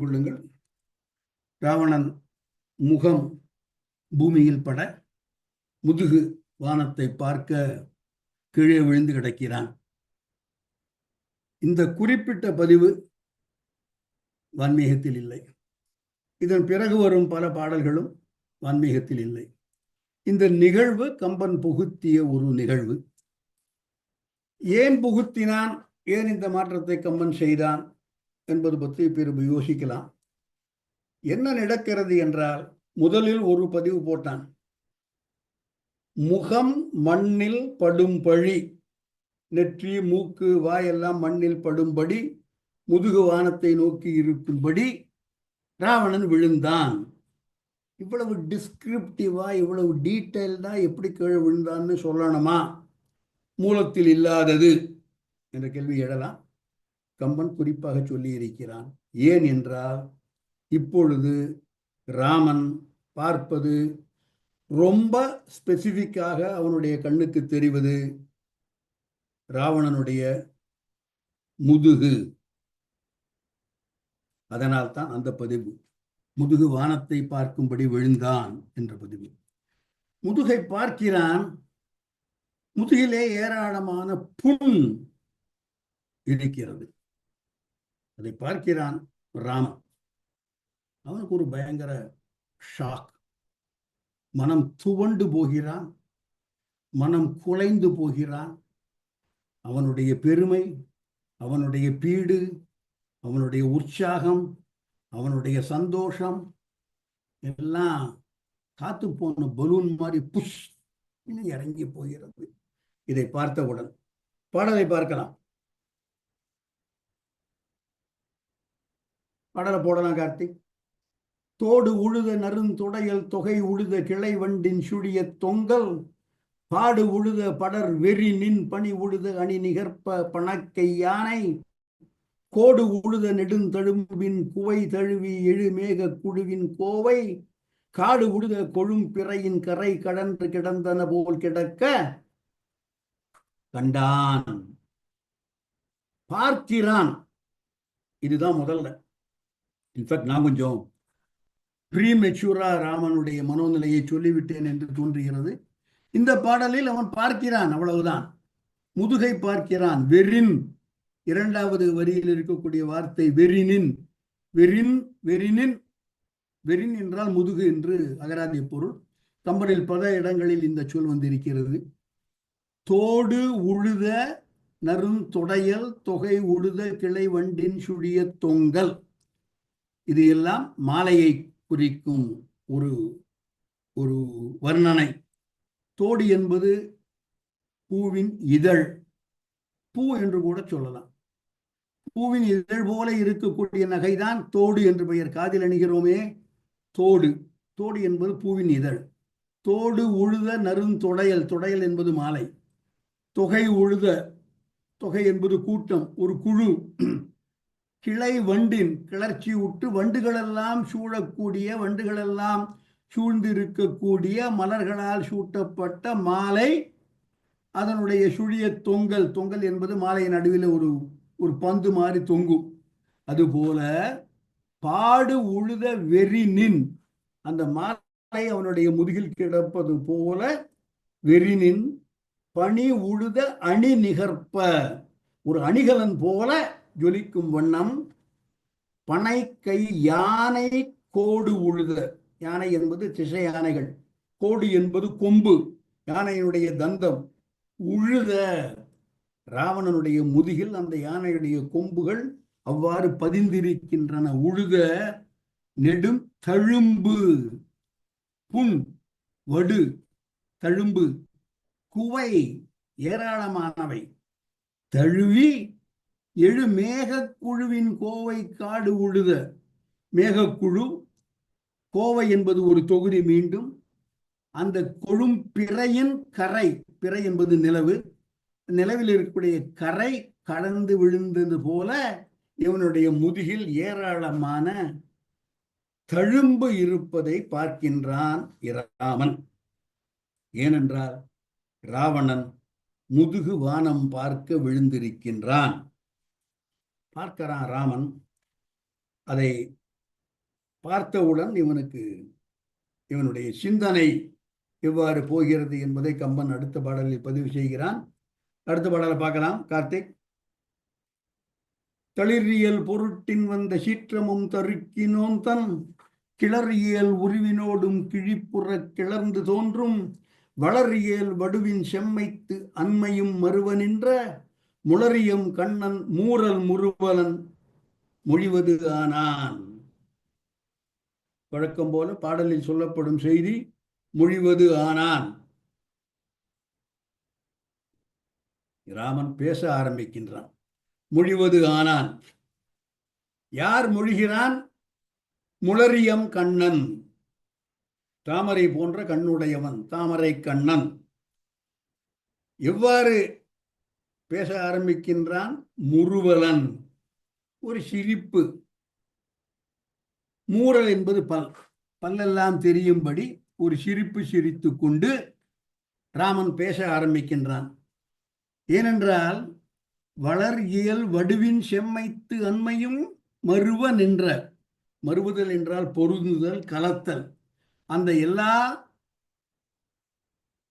புண்களும், முதுகில் தோன்றிய வடுக்களும் அதனுடைய செம்மை, சிவப்பு என்று கொள்ளலாம், செம்மை என்று கொள்ளலாம், அவற்றையெல்லாம் இவனுடைய சிந்தையில் கலக்க மறுவ நின்ற கிளர் இயல். முதல் வரி, தளிரியல் பொருட்டின் வந்த சீற்றமும். தளிரியல் என்பவள் சீதை. சீதையை கவர்ந்து சென்றவன் இவன். எனவே சீதையை மீட்பதற்காக அதன் பொருட்டு வந்த சீற்றமும், கோபம். தருக்கினோன் தன் கிளர் இயல் உருவினோடும். தருக்கு என்பது செருக்கு மிக்கவன், இது ராவணன். அவனுடைய கிளர் இயல் உருவம், அவனுடைய உருவம் கிழிப்புற கிளர்ந்து தோன்றும் வடுவின், அவனுடைய முதுகை கிழித்து கொண்டு தோன்றக்கூடிய இந்த வடுக்களை, இந்த தழும்புகளை பார்த்து ராமன் பேசத் தொடங்குகின்றான். ஒரு இதை எடுத்துடலாம். ராவணன் மாண்ட பிறகு 3 நிகழ்வுகள் என்று சொன்னேன். 2 நிகழ்வுகள் பொதுவாக ஒப்புக்கொள்ளப்பட்டவை. ஒன்று வீடணன் புலம்பல், மற்றொன்று மண்டோதரி புலம்பல். இவை இரண்டும் மிகச் சிறப்பாக பேசப்படுபவை. புலம்பல் என்ற டைட்டில் கொடுத்து பேசப்படுவை. இன்ஃபேக்ட் ஒரு சில பதிப்புகளில் மண்டோதரி புலம்புரு படலம் என்று தனியாக ஒரு படலம் வைத்திருக்கிறார்கள். இங்கே அது ராவணன் வதைப்படலத்தோடு சேர்ந்து இருக்கிறது. சென்னை கம்பன் படலத்தில் சில பதிப்புகள் மண்டோதரி புலம்புரு படலம், மண்டோதரியின் புலம்பல் படலம் என்று ஒரு 20 பாடல்கள், அதை மட்டும் தனியாக ஒரு படலமாகவே தொகுத்து தந்திருக்கிறார்கள். மண்டோதரியின் புலம்பல் இன்னும் 1-2 வகுப்புகளில் பார்க்கலாம். வீடணன் புலம்பல், அண்ணன் இறந்து விட்டானே என்று வீடணன் புலம்புவதாக. ஆனால் ராமன் இப்பொழுது சொல்வதை பார்த்தால் எனக்கு ஒரு சிறிய எண்ணம் தோன்றுகிறது. ராமனும் சற்றே புலம்புகிறான். தன்னுடைய வெற்றியை குறித்து மிகவும் இழிவாக, தான் பெற்றது வெற்றியே அல்ல என்று மிகவும் நொந்து நூலாகி போய் வருத்தத்தோடு சொல்கிறான். ஒரு 5-6 பாடல்கள் சொல்கிறான். இதை வரதராஜன் ராமனுடைய புலம்பல், மற்றவர்கள் போல இறந்து விட்டான், அந்த உறவு முறை கருதி, மண்டோதரிக்கு கணவன், வீடண்ணனுக்கு அண்ணன், ராமனுக்கு பகைவன், இவன் பகைவன் என்ற நிலைமையில் புலம்பவில்லை. தன்னுடைய வெற்றி கேவலப்பட்டு விட்டதே என்ற ஒரு ஒரு ஒரு கழிவிறக்கம், கேவலம் இவனையா போய் நான் கொன்னேன் என்று தன்னுடைய வெற்றியை, எந்த விதமான பிராபல்யமும் இல்லாத வெற்றி என்று தன்னைத்தானே நொந்து கொள்வது போல ராமன் பேசுகிறான். புலம்புவது இல்லை, சும்மா விளையாட்டுக்காகத்தான். அது புலம்பல், இது புலம்பல், இதையும் புலம்பல் என்று சொல்லலாமோ? ராமன் பேசுகிறான். ராமன் தன்னைத்தானே நொந்து கொள்கிறான், வருந்துகிறான். அந்த அளவில் புலம்பல் என்று கொள்ளலாமோ என்று தோன்றுகிறது. பாடலை பார்க்கலாம். இந்த பாடல் பார்த்துட்டோம். அடுத்த பாடல், ராமன் மொழிவது ஆனான். வென்றியான் உலகம் மூன்றும் மெய்மையால் மேவினாலும் பொன்றினான் என்று தோளை பொதுகர நோக்கும் பொற்பு குன்றியா சுற்றது என்றே இவன் எதிர் குறித்த போரில் பின்றியான் முதுகில் பட்ட பிழம்புல தழும்பின் அம்மா. பார்க்கிறான் ராமன், ராவணனுடைய முதுகில் புண் இருக்கிறது, காயம் இருக்கிறது, வடு இருக்கிறது, தழும்பு இருக்கிறது. உடனடியாக ராமன் எண்ணுகிறான், போரில் புறமுதுகிட்டு வந்தவன் இவன். ஏன்னா அந்த புண்களை பார்க்கிறான், முதுகில் இருக்கக்கூடிய புண்களை ராமன் பார்க்கிறான். அதை பார்த்தவுடன் உடனடியாக, நான் பல இடங்களில் சொல்வேன், ராமன் மானுடன், மகாவிஷ்ணு அல்ல. மகாவிஷ்ணு அவதாரம் எடுத்து வந்திருக்கிறான். மானுட சட்டை தரித்து வந்தவன். மானுடனுக்கு உண்டான எல்லா ஆசாபாசங்களும் எல்லா துன்பங்களும், நான் சொல்வது போல தற்கொலைக்கு முயற்சி செய்கிறான், தன் மனைவியை விஷம் என்று ஏசுகிறான், வீடுணனை கோவிக்கின்றான் என்று பல. அப்ப சீதை போன பிறகு கதறி கதறி அழுகிறான். சீதை கண்டிப்பா கிடைச்சிருவான்னு அவனுக்கு தெரியாத? தெரியும். அவன் மானுடன் என்ற அளவில் அதை அவன் அறியான் என்பதாகவே கம்பன் படைத்துக் கொண்டு போகிறான். அது ரொம்ப முக்கியம். அதனால ஒரு சராசரி மனுஷனுக்கு இருக்கக்கூடிய, ஐயோ கேவலம் இவனையா நான் கொன்றேன், போரில் புறமுதுகிட்டு அந்த புண்கள் நிரம்பிய முதுகு உடையவனையா நான் கொன்றேன், என்னையா வெற்றி என்னோடது என்று தன்னுடைய வெற்றியை மிகவும் இழிவானது ஒன்றாக ராமன் கருதி கொள்கிறான். பாடலை பார்ப்போம். வென்றியான் உலகம் மூன்றும் மெய்மையால் மேவினாலும், வென்றியான் உலகம் மூன்றும் மெய்மையால் வென்றியான், அவன் ராவணன். எல்லா உலகத்தையும் வெற்றி கொண்டவன் ராவணன். பொன்றினான், அவன் இறந்து போய்விட்டான் என்று தோளை, என்னுடைய தோளை பொது அற நோக்கும். பொது அற, பொது என்றால் ஜெனரல், இது பொது அற, ஜெனரலா இல்ல, ஸ்பெசிபிக்கா என்னுடைய தோள். ஏனென்றால் இந்த தோள்கள் ராவணனை வீழ்த்திய தோள்கள். எனவே பொதுவாக இல்லாமல் குறிப்பாக பொது அற, நாட் ஜெனரலி பட் ஸ்பெசிபிக்கலி நோக்கும் பொறுப்பு. அந்த ஒரு பெருமை, அந்த ஒரு பெருமிதம், அந்த ஒரு அழகு, அந்த ஒரு செவ்வி குன்றி போனது, குன்றி ஆசு உற்றது அன்றே. ஆசு என்றால் பிழை, குற்றம். என்னுடைய தோளை நோக்கும் பொலிவு, என்னுடைய தோளை நோக்கி மற்றவர்கள் உரைக்கக்கூடிய சிறப்பு, என்னுடைய தோளை நோக்கி நானே கொள்ளக்கூடிய பெருமிதம், அந்த ஒரு பிரைடு, சொல்ல போனால் அந்த ஒரு ஈகோ குன்றி ஆசு உற்றது அன்றே. குன்றி போனது, ஒன்றுமில்லாமல் ஆகிவிட்டது, குறைந்து போனது. அது மட்டுமல்ல, பிழைபட்டு விட்டது அன்றே. ஏனென்றால் இவன் எதிர் குறித்த போரில் பின்றியான். பின்றியான் என்பவன் பின்வாங்கியவன், போரில் பின்வாங்கியவன். முதுகில் பட்ட பிழம்பு உள்ள தழும்பு, முதுகில் புண்பட்டவன்.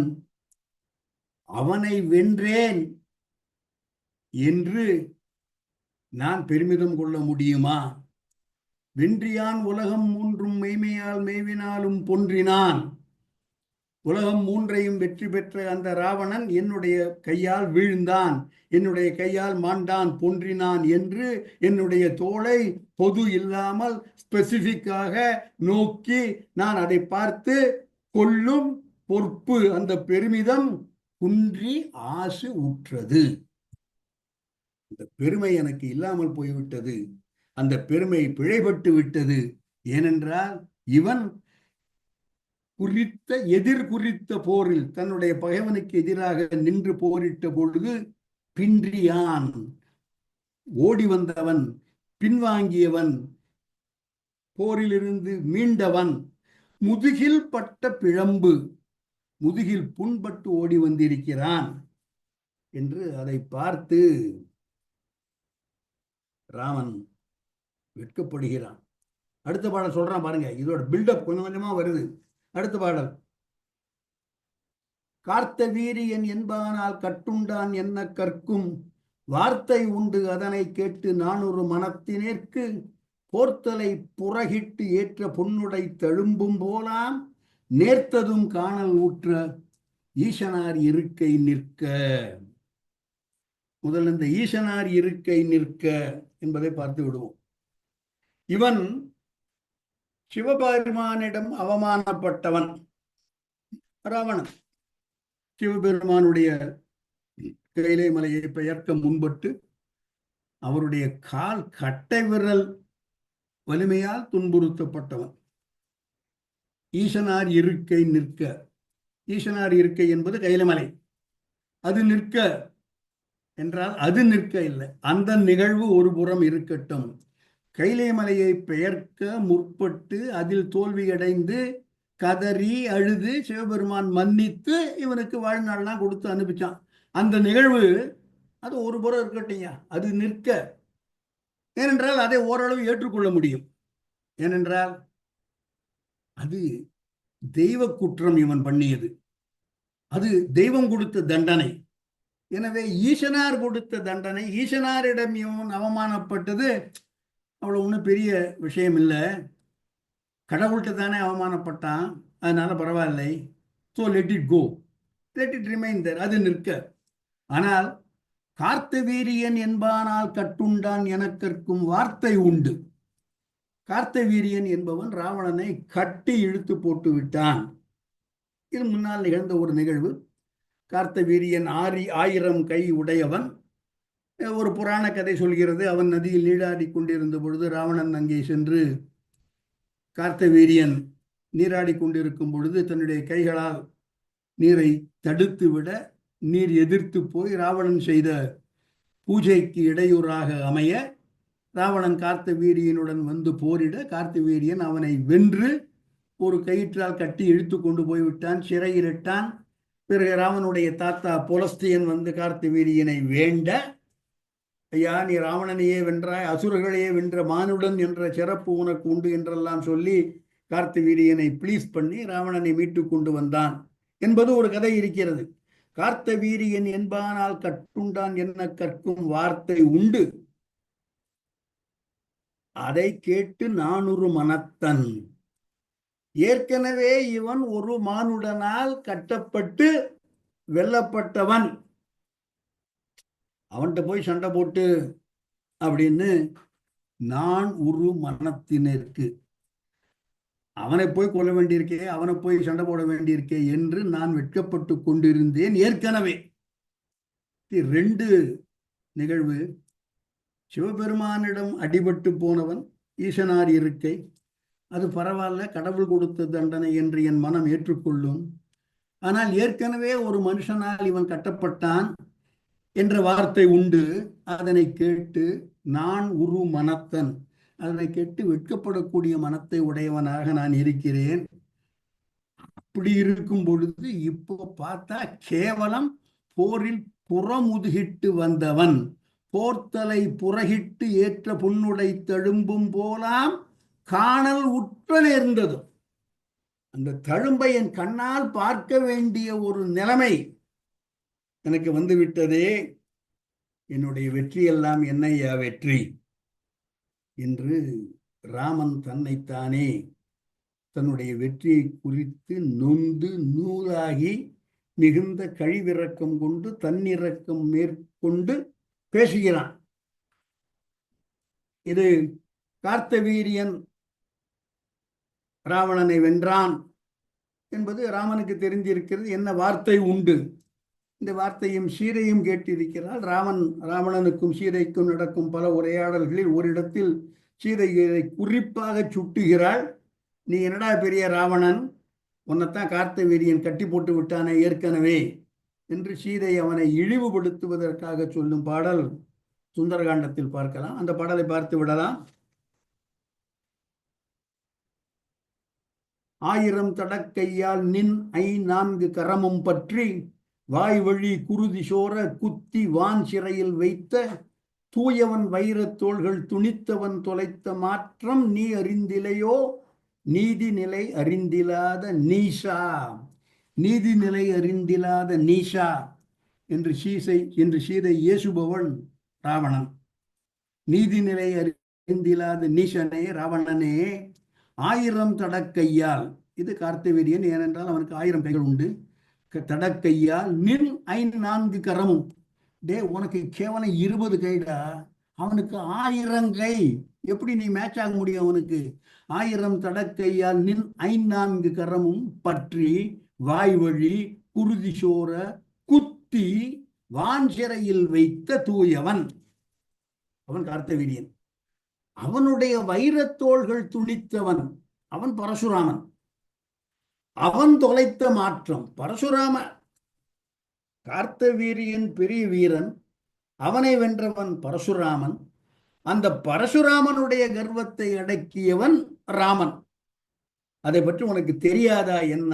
நீதிநிலை அறிந்திலாத நீஷா என்று சீதை ஏசுகிறாள். அடுத்த பாடல். ராமன் தான் பெற்றது வெற்றியே இல்லை என்று மிகவும் நொந்து போய் கடைசியில் ஒரு வார்த்தை சொல்றான், என்னுடைய வெற்றி பெரிய அபத்தம். அதே வார்த்தை சொல்கிறான், அபத்தம்.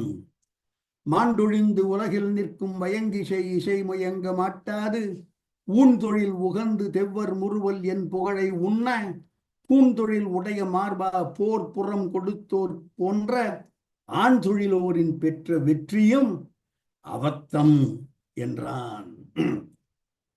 வெற்றி அபத்தம். அபத்தம் என்பது அபத்தம் என்ற வடமொழியின் தமிழ்வாக்கம். என்னுடைய வெற்றி பூஜ்ஜியம், கேவலமானது, பயனில்லாதது, வேஸ்ட். வெற்றி அபத்தம். அபத்தம். எந்த வெற்றி? ஆண் தொழிலோரின் பெற்ற வெற்றி. ஆண்மை மிக்க இவனை. எப்பேற்பட்ட ஆண்மை மிக்கவன்? போர்ப்புறம் கொடுத்தோன் போன்ற. நான் கீழே இருந்து மேல போறேன். வெற்றியும் அபத்தம் என்றான். நான் பெற்ற வெற்றி ஒண்ணுமே இல்லை, வேஸ்ட், அபத்தம். யா, இந்த வெற்றி அபத்தம். அதே வார்த்தை தான் இங்க. யான் பெற்ற வெற்றி அபத்தம். இந்த வெற்றியை யாரிடம் பெற்றேன்?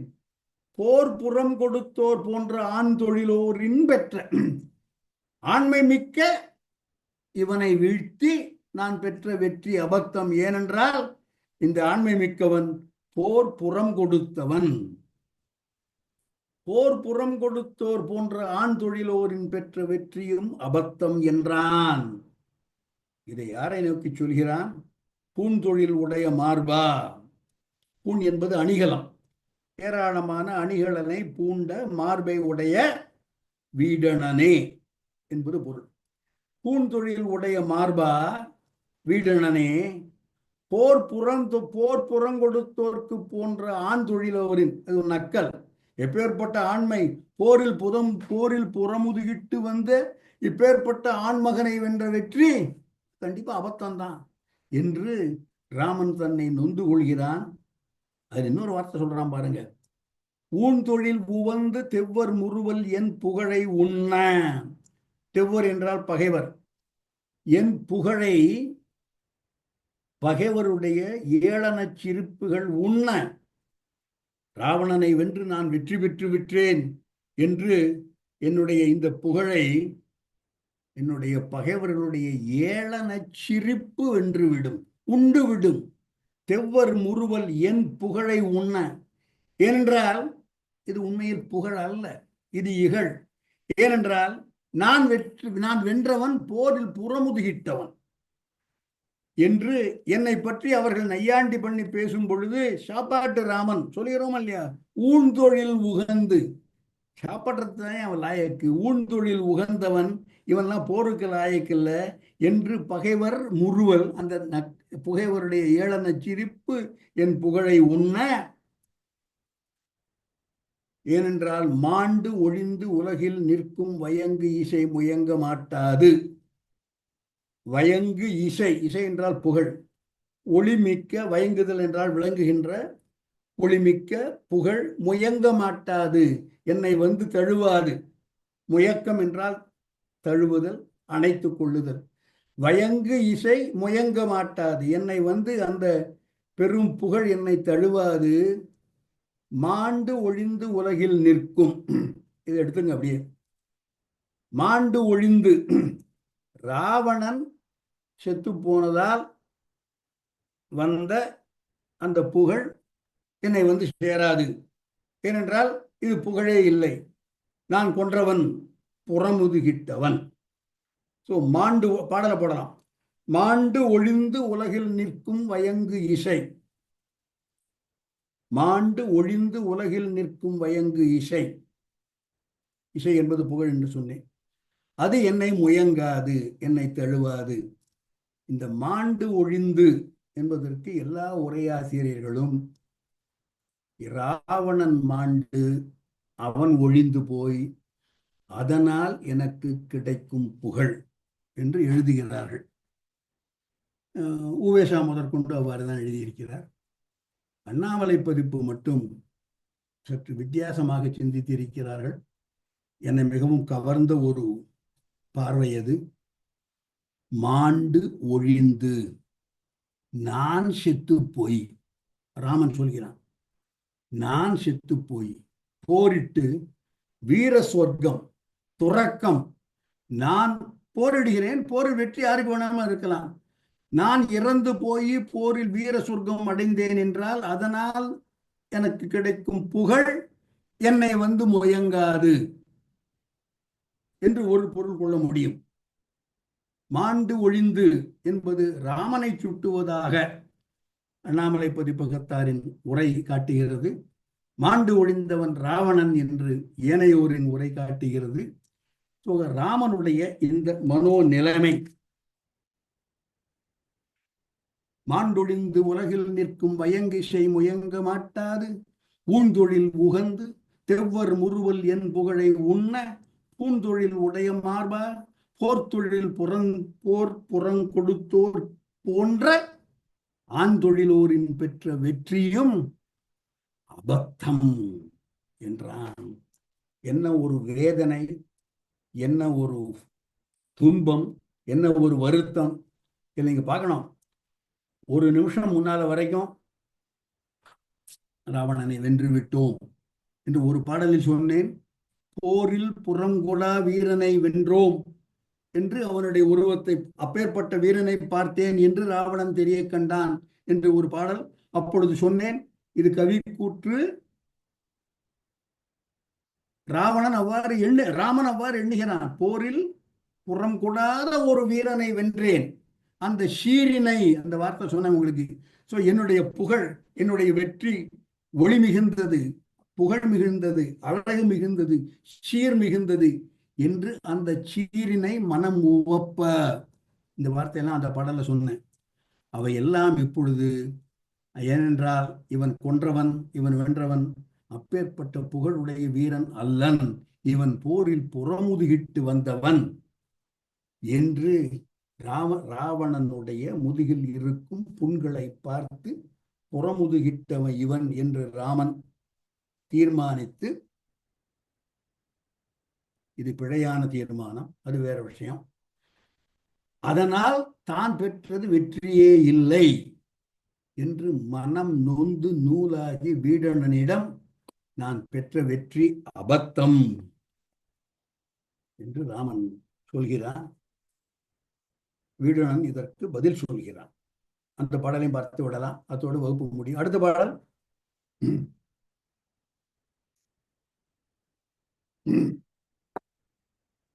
அவ்வுரை உரைப்பு கேட்ட வீடணன் அருவிக்கண்ணன் வெவ்வுயிர்ப்போடு நீண்ட விம்மலன் வெதும்பும் நெஞ்சன் செவ்வியின் தொடர்ந்த அல்ல செப்பலை செல்வ என்ன எவ்வுயிர் புறையும் நீங்கி இறங்கி நின்று இணைய சொன்னான். பாவம் வீடணன். வீடணன் அண்ணனை விட்டு நீங்கி வந்தவன். அண்ணனுடைய செயல் பிழையானது, சீதையை கொண்டு போய் ஒப்படைத்து விடு என்று பலமுறை சொல்லி அண்ணனுக்கு இரணியன் கதையெல்லாம் சொல்லி அவனை நல்வழிப்படுத்த முயன்றவன். அண்ணன் கேட்கல, என் கண் முன்னால நின்னா உன்னை கொன்னுடுவேன்னு மிரட்ட ராமனை போய் சரணடைகிறான். ஆனாலும் தமிழ் ஒரு பழமொழி இருக்கு, தான் ஆடாவிட்டாலும் தசையாடும் என்பது. இறந்து கிடக்கின்றான் ராவணன். அதை பார்த்து வீடனுடைய வெளிப்பாடுகள் சொல்லப்படுகின்றன. அருவிக்கண்ணன் வெவ் உயிர்ப்போடு நீண்ட விம்மலன் வெதும்பும் நெஞ்சன். ஒரு ஒரு ஒப்புமை பார்க்கலாம். அந்த பாடல் அப்புறம் சொல்றேன், அடுத்த வகுப்பு சொல்லுவேன். இதே நிலைமை, அண்ணன் கொல்லப்பட்டு கிடக்கின்றான். அண்ணன் மரணத்திற்கு பெரும்பான்மையான காரணம் வீடணன். ஏனென்றால் இந்திரஜித்தை கொல்வதற்கு இலக்குவனுடன் சென்று துணை நின்றவன். பல இடங்களில் ராவணனுடைய சேனை வெற்றி பெற்று வருவதற்கு ஆலோசனைகள் சொல்லி, தக்க வழிமுறைகள் சொல்லி, வண்டு உரு கொண்டு போய் சீதை அதோவனத்தில் உயிருடன் இருக்கிறாள், செத்து போனவள் மாயா சீதை என்று சொல்லி கண்டறிந்தவன் நிகும்பல யாகத்திற்கு போயிருக்கிறான். உடனடியாக யாகத்தை முடிக்கவிட்டால் நமக்கு வெற்றி கிட்டாது என்றெல்லாம் எங்கெல்லாம் வாய்ப்பு கிடைக்குமோ அங்கெல்லாம் அண்ணனை போட்டு கொடுத்தவன் இவன். ஆனாலும் தானாடாவிட்டாலும் தசையாடும். ஒரு 5000 பாடல் பின்னால போனோம்னா வாலி விழுந்து கிடக்கின்றான்.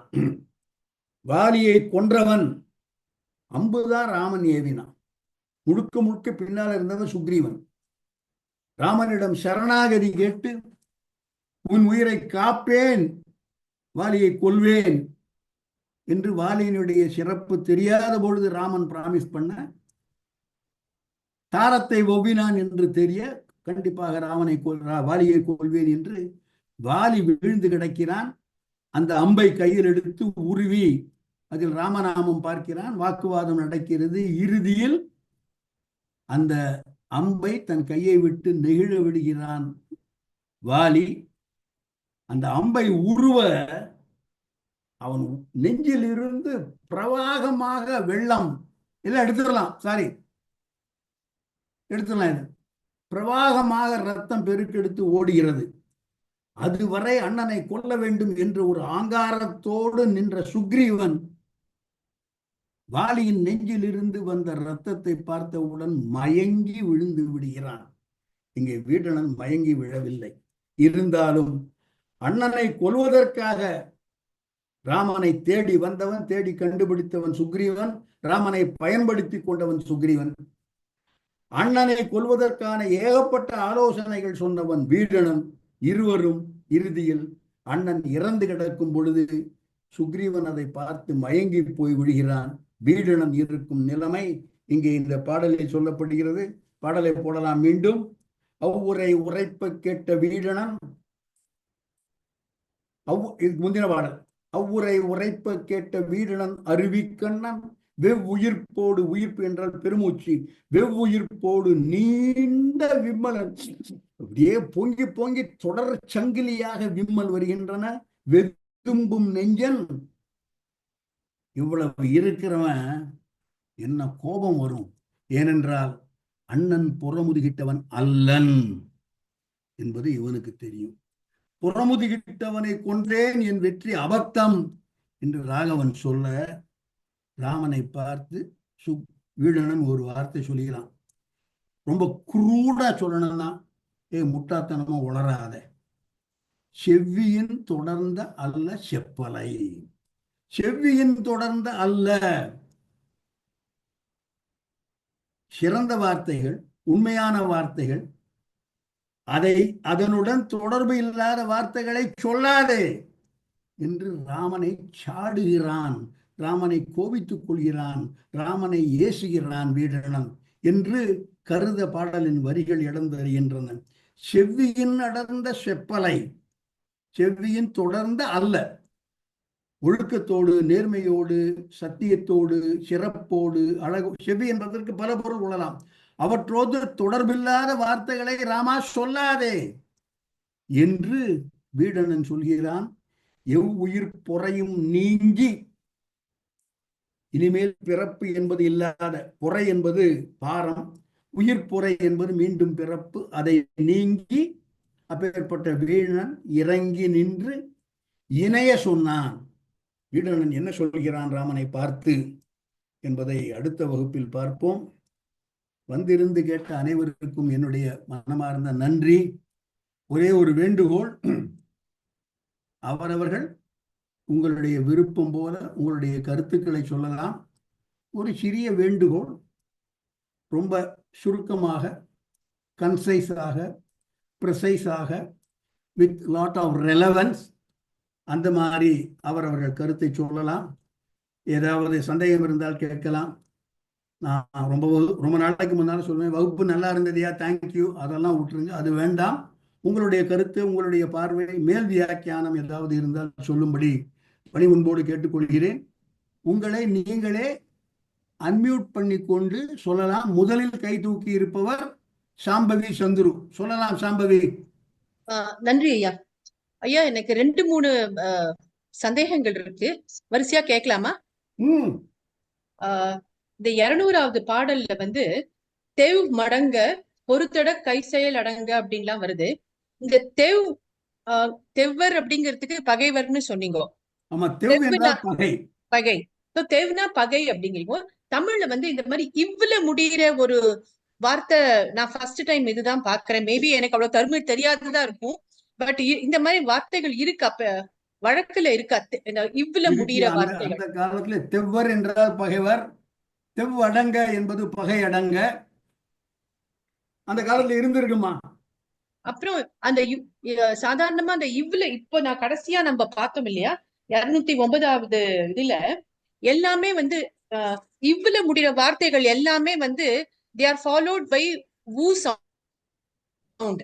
அதாவது எவ்வுயிர், அவ்வுரை, வெவ்வுயிர், செவ்வியன், அப்புறம் வந்து அந்த மாதிரி எல்லாமே இவ் வு அப்படின்னு வருது. பட் இந்த இடத்துல வந்து தெவ் மடங்க அப்படின்னு வருது. It is not followed by that consonant வு. அதுக்கு அது ஏதாவது இஸ் இட் எனிதிங் ஸ்பெஷல்? இல்லையே, அது வந்து தெவ் மடங்க, பகை மடங்க, அது அடுத்த உயிரெழுத்து வந்தா தான் அந்த மாதிரி சேர்ந்து வரும். அவ்வுரை, வெவ் உயிர், அடுத்த வர்ற வார்த்தை உயிரெழுத்துல ஆரம்பிக்குது பாருங்க. உரை, உயிர் எல்லாமே அது இல்லாட்டா அப்படித்தான் வரும். மடங்க உடம்படுமைன்னு சொல்லுவாங்க. இத அத வந்து உடம்படுமைன்னு சொல்லுவாங்க. உயிர் அப்படிங்கறத வா வர்றதுனால அது உடம்படுமை அப்படின்னு சொல்லுவாங்க. ஓகே, நன்றி ஐயா. அவ்வுயிர், எவ்வுயிர். அப்புறம் 208வது பாடல்ல இந்த காதலித்த உரு ஆகி அப்படிங்கறதுல வந்து நீங்க வேற ஒரு எக்ஸாம்பிள் கொடுத்தீங்க, மாதொரு பாகன் தான் அது அப்படின்னு. அப்படின்னா அப்ப ராவணனை வந்து அவர் என்ன சிவபெருமானா பாக்குறாரா? என்ன அர்த்தம் அது? இல்லம்மா, ஒரே ஒரு these two are not linked. Okay. காதலித்த உருவாகி அப்படி என்பது நான் சொன்னது நாராயணனை நீங்கள் மகாவிஷ்ணு, கோபாலன், கிருஷ்ணன், எந்த நரசிம்மன் எந்த உருவத்தில் பார்த்தாலும் அது நாராயணன் தான். அதனால காதலித்த உருவாகி, நீங்கள் கற்பனை பண்ணும் உருவம் எதா இருந்தாலும் அது அல்டிமேட்லி ஸ்ரீமன் நாராயணன். அப்ப இந்த இடத்துல ராமன் ஒரு நிமிஷம் அது ஒரு செப்பரேட் சப்ஜெக்ட். இதே போன்ற ஒரு கருத்து சைவத்தில் சொல்லப்பட்டிருக்கக்கூடிய இடம், இதே போன்ற ஒரு கருத்து, அவ்வளவுதான். These two are not related. இது போன்ற ஒரு கருத்து நீங்கள் எந்த உருவத்தை எண்ணினாலும் கடைசியில் மாதொரு பாகனாக வருவார், அவ்வளவுதான். ராவணன் சிவபெருமான் அந்த கனெக்ஷனே கிடையாதுங்க, ப்ளீஸ். இல்ல அப்போ மன்னிக்கணும் ஐயா. பட் எனக்கு அப்ப யாரா அவர் அந்த காதலித்த உரு ஆகிங்கிறது வந்து இந்த இடத்துல ராமன் வந்து என்னவா ராமன் காதலித்த உருவாகி கண்ணாளன், அறம் வளர்க்கும் கண்ணாளன், ரெண்டுமே ராமன். ஓகே ஓகே, நன்றி. Thank you sir. மற்றவர்கள்? வணக்கம் ராஜன். சொல்லுங்க. வணக்கம் ராஜன், முகுந்தன். எனக்கு என்ன தோன்றதுன்னா, அவருக்கு அந்த ஈகோ எல்லாம் ஒண்ணும் இல்லை. இவன் அதுலயே அழகா சொல்றாரு, அவர் புறம் போடா அவனை வந்து நம்ம வெண்ணிருக்கோம் அப்படிங்கறதுனால பாத்தியா, இப்ப கூட விழுந்த அப்புறம் கூட அவன் வந்து முதுகுதான் காமிக்கிறான். அதுமே நம்ம முன்னாடிதான் விழுந்திருக்கான் அவன். அப்படிங்கறதுனால ஒரு பெருமை வந்திருக்கலாம் இல்லையா ராமனுக்கு. இல்ல முகுந்தன், அவன் முதுகோட இல்ல ராமனுடைய பெருமையெல்லாம் அடிபட்டு போயிற்று என்று ராமனே சொல்வதாகத்தான் கம்பன் பாடல்கள் சுட்டுகின்றன. என்னுடைய வெற்றி அபத்தம் என்று ராமன் ஃபீல் பண்றான், ராமன் சொல்லுகிறான் நேரடியாக, என்னுடைய வெற்றி அபத்தம் என்று ராமன் சொல்கிறான். அவனுக்கு தான் தான் வென்றவன், அப்பேற்பட்ட பெரிய வீரன் இல்லை. அது பின்னாடி வந்து இந்த பாட்டுல புறங்கொடா போர் வீரங்கிறதுனால அவனுக்கு வந்து நான் என்ன சொல்றேன்னா, அந்த இடத்தில் ராமன் தன்னுடைய பெருமையைத்தான் எண்ணிக்கொள்கிறான். அந்த சீர் என்பது ராவணன் விழுந்த சீர் அல்ல, ராமன் பெற்ற வெற்றியின் சீர். அது நான் சொன்னேன்னு நினைக்கிறேன். அந்த பாட்டு மனம் உவப்ப. சரி, அதாவது மனம் உவப்பங்கிறது அவன் புறங்கொடா போர் வீரன் பாத்தியா, இப்ப எப்படி இருக்கான் பாத்தியா, அவனே மூந்துட்டான் அப்படிங்கறதுனால இருந்திருக்கலாம் இல்லையா? கரெக்ட். அதான் புறங்கொடா போர் வீரனை வென்ற ஷீர், அதனால் மனம் உவந்தது ராமனுக்கு. அது இந்த பாடல் இருக்கிற நிலைமை 2 பாடல் கழிச்சு மாறிடுறது. இந்த கர்வம் வருது. அது அப்பா இல்ல அப்பா அவன் பார்க்கல, அப்பா அவன் முதுக பார்க்கல, ராமன் பார்க்கல, முதுகல அப்ப பார்க்கல. அப்படிதான். கரெக்ட் கரெக்ட், முதுக பார்க்கல. அதான் அது பழைய அடுத்த பாட்டுல எல்லாம் பாக்குறான்னு சொல்லிட்டே இருக்கீங்க, உத்து பாக்குறான் அப்படின்னு சொன்ன உடனே தான் then he realizes. கரெக்ட். சரி சார், இந்த வால்மீகில இந்த மாதிரி விழுகும்போது எப்படி விழுந்தான்னு ஒண்ணு சொல்லுறியா சார்? இல்ல நிச்சயமா இல்ல. இது வந்து அடுத்த வகுப்புல விரிவாக பார்க்க முடியும். ஒரு நிமிஷம். இல்ல இது பர்பஸாவே கம்பர் என்ன பண்ணிருக்கிறாரு, அதாவது ராவணனுடைய வீரத்தை உயர்த்தி காட்டுறதுக்காக குப்புற விழுந்த மாதிரி விழுந்து, அதை இது ரொம்ப கேவலம் அபத்தம்னு சொல்லி முதுகுல புண்ணு இருக்குதுன்னு சொல்லி அதை வந்து வீடனன் அதெல்லாம் அப்படி இல்லை, அவரு பின்னால இருந்து விழுந்து வரல, அவர் திசையானைகள் மோதி அந்த புண்ணானது அது முன்னால மோதி பின்னால வந்து விழுந்ததுன்னு சொல்லி அவர் வீரத்தை பறைசாற்றுறதுக்காக இதுக்கு கம்பர் பூத்தி இருக்கிறான்னு நான் நினைக்கிறேன். கரெக்டியா? அதனுடைய அடிப்படை காரணம் ராமனை மானுடனாக காட்டும் கம்பனின் பல முயற்சிகளில் இதுவும் ஒன்று என்பது வரதராஜனுடைய எண்ணம். இல்லைன்னா இந்த இன்சிடென்ட்டை கம்பன் சேர்த்திருக்கவே வேண்டாம். அதாவது தான் வெற்றி பெற்றோம், அந்த வெற்றியை ஒரு திரும்ப அனலைஸ் பண்ணி பார்த்து கடைசியில் உண்மையே வெற்றி இல்லை, சொல்லப்போனால் இது தோல்விதான், இது அபத்தம் என்று ஒரு பக்கம் ஸ்விங் ஆறுது அவனுடைய மைண்டு. அதன் பிறகு நீ நினைப்பது தப்பு என்று ராமன்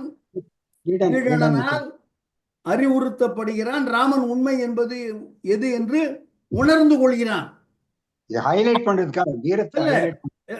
நான் என்ன நினைக்கிறேன் என்றால், ஒரு ராங் ஜட்ஜ்மெண்ட், அதற்கு ராமனும் விதிவிலக்கு அல்லன். அது கரெக்ட், அது கரெக்ட். அதுதான் என்னுடைய பார்வை. இல்ல அதை எப்படியும் பார்க்கலாம். ஒரு சுத்த வீரனா புறமுதுக இட்டவனை போய் நம்ம கொண்டுட்டோமே அப்படின்னு சொல்லி சுத்த வீரனா ராமன் வருந்ததாகவும் எடுத்துக்கலாம். கரெக்ட், எடுத்துக்கலாம். சார் லங்கேஷ் பேசுறேன் சார். எனக்கு என்ன தோணுதுன்னா, இல்ல எனக்கு என்னுடைய கதை, இப்ப நம்ம நிறைய புனைவுகள்லாம் படிக்கிறோம். புனைவை வந்து நம்ம நிகழ்கால வாழ்க்கையோட நம்ம ஒட்டி வச்சு பாக்குறோம். அப்படி பார்க்கும்போது ராவணன் ஒரு மிகப்பெரிய கொடுங்கோலன், ஒரு கெட்டவன்.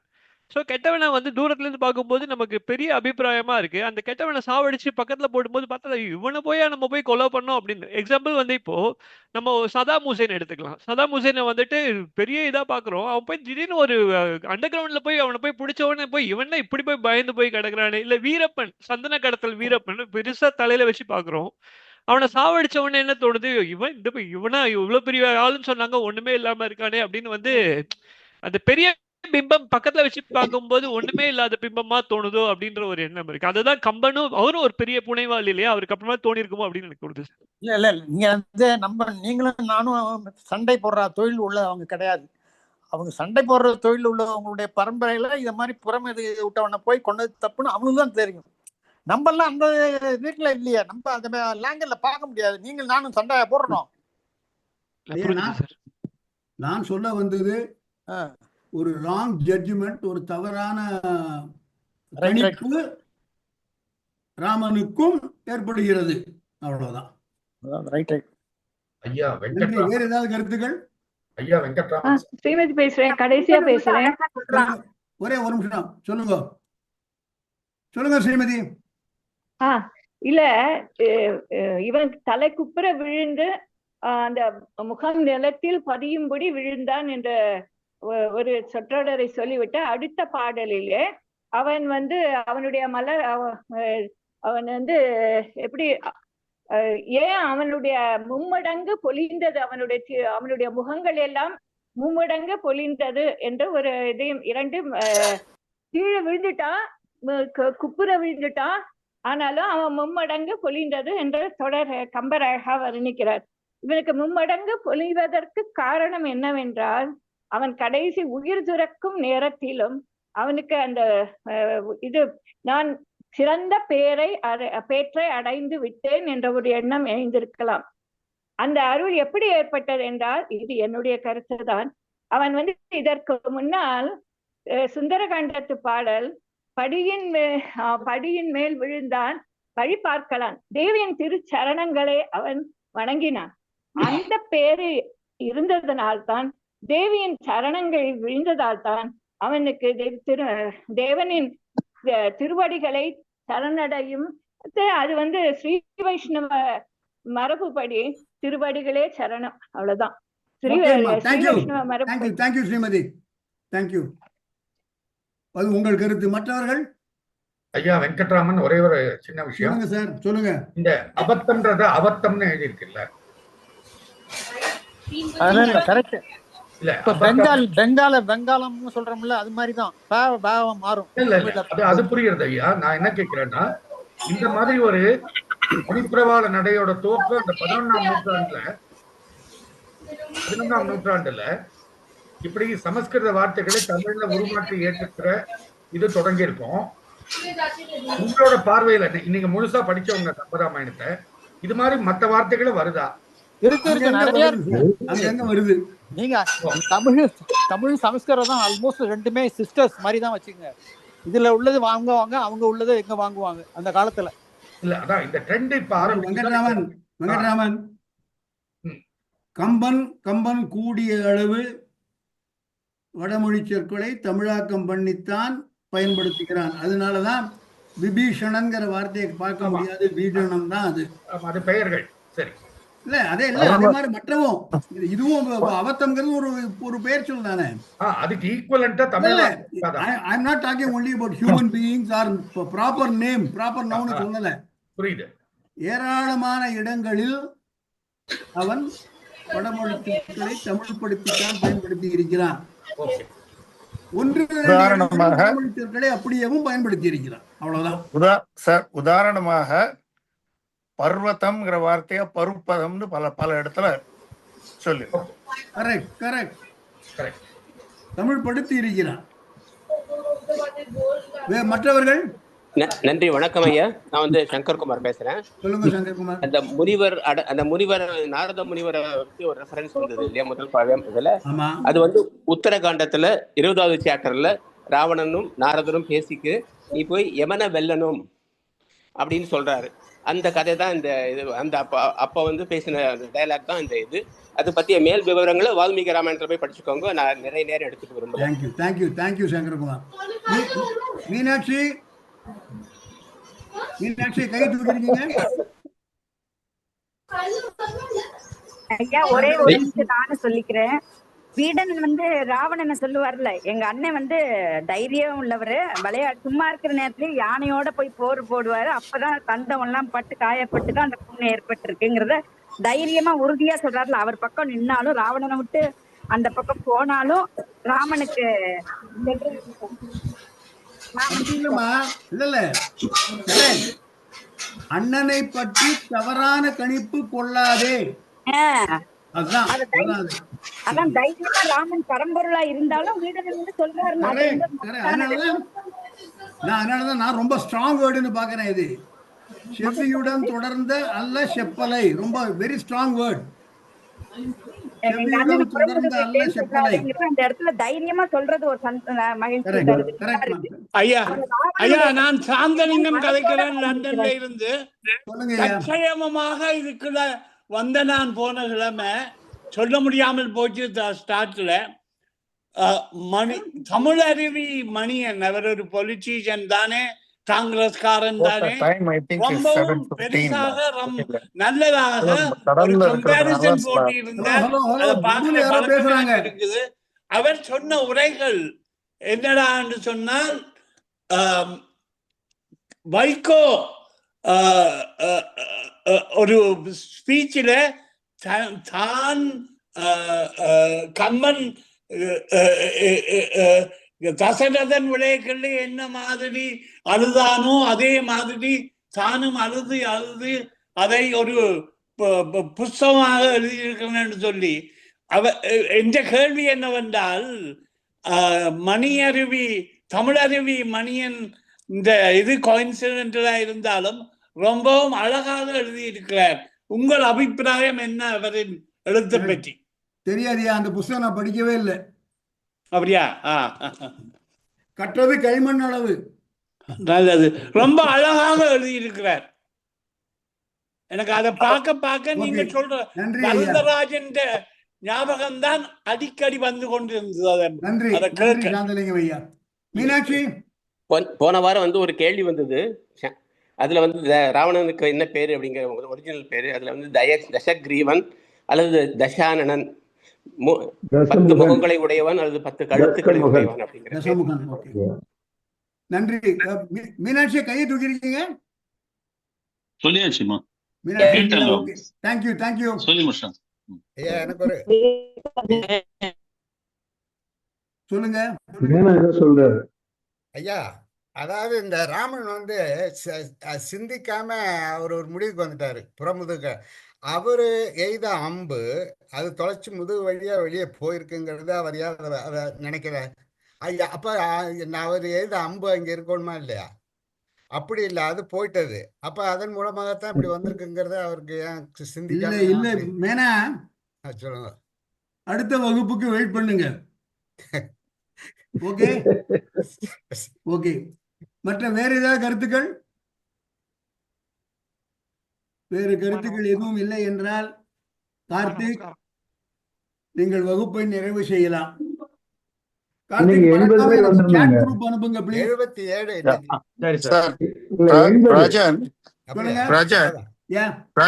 77. Just for the record, I am able to join you from the cruise ship. Yeah, I just told somebody that Shankar is on the cruise. We were able to hear you. பாருங்க, நீங்க வந்து ஒரு cruiseல இருந்து attend பண்றீங்க, பிரபாவதி ஹாஸ்பிடல்ல இருந்து admit பண்றாங்க. பாருங்க.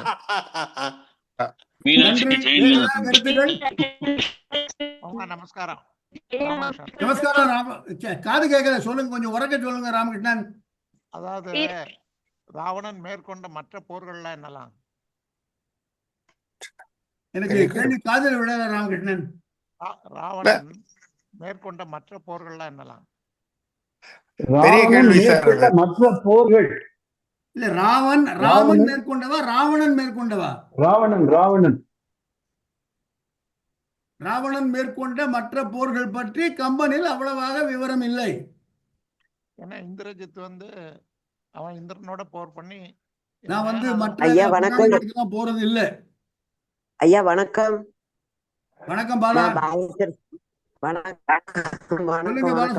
அதாவது கும்பகர்ணன் ராமனை பற்றி சொல்லும் போது எங்க அண்ணன் எதையெல்லாம் வெற்றி கொண்டான் அப்படின்னு அத்தனை போரையும் வருஷப்படுத்தி கூறுவான்ல ஐயா? இல்ல, அதோட டீடைல்டு டிஸ்கிரிப்ஷன் இந்த மாதிரி இல்லைங்கிறேம்மா. கரெக்ட். மூலகத்தையும் கொண்டவன் அதெல்லாம் இருக்கு. ஆமா, ஆடல் கொண்டவன் கூற்றையும் ஆடல் கொண்டான் அப்படிங்கிறாரு.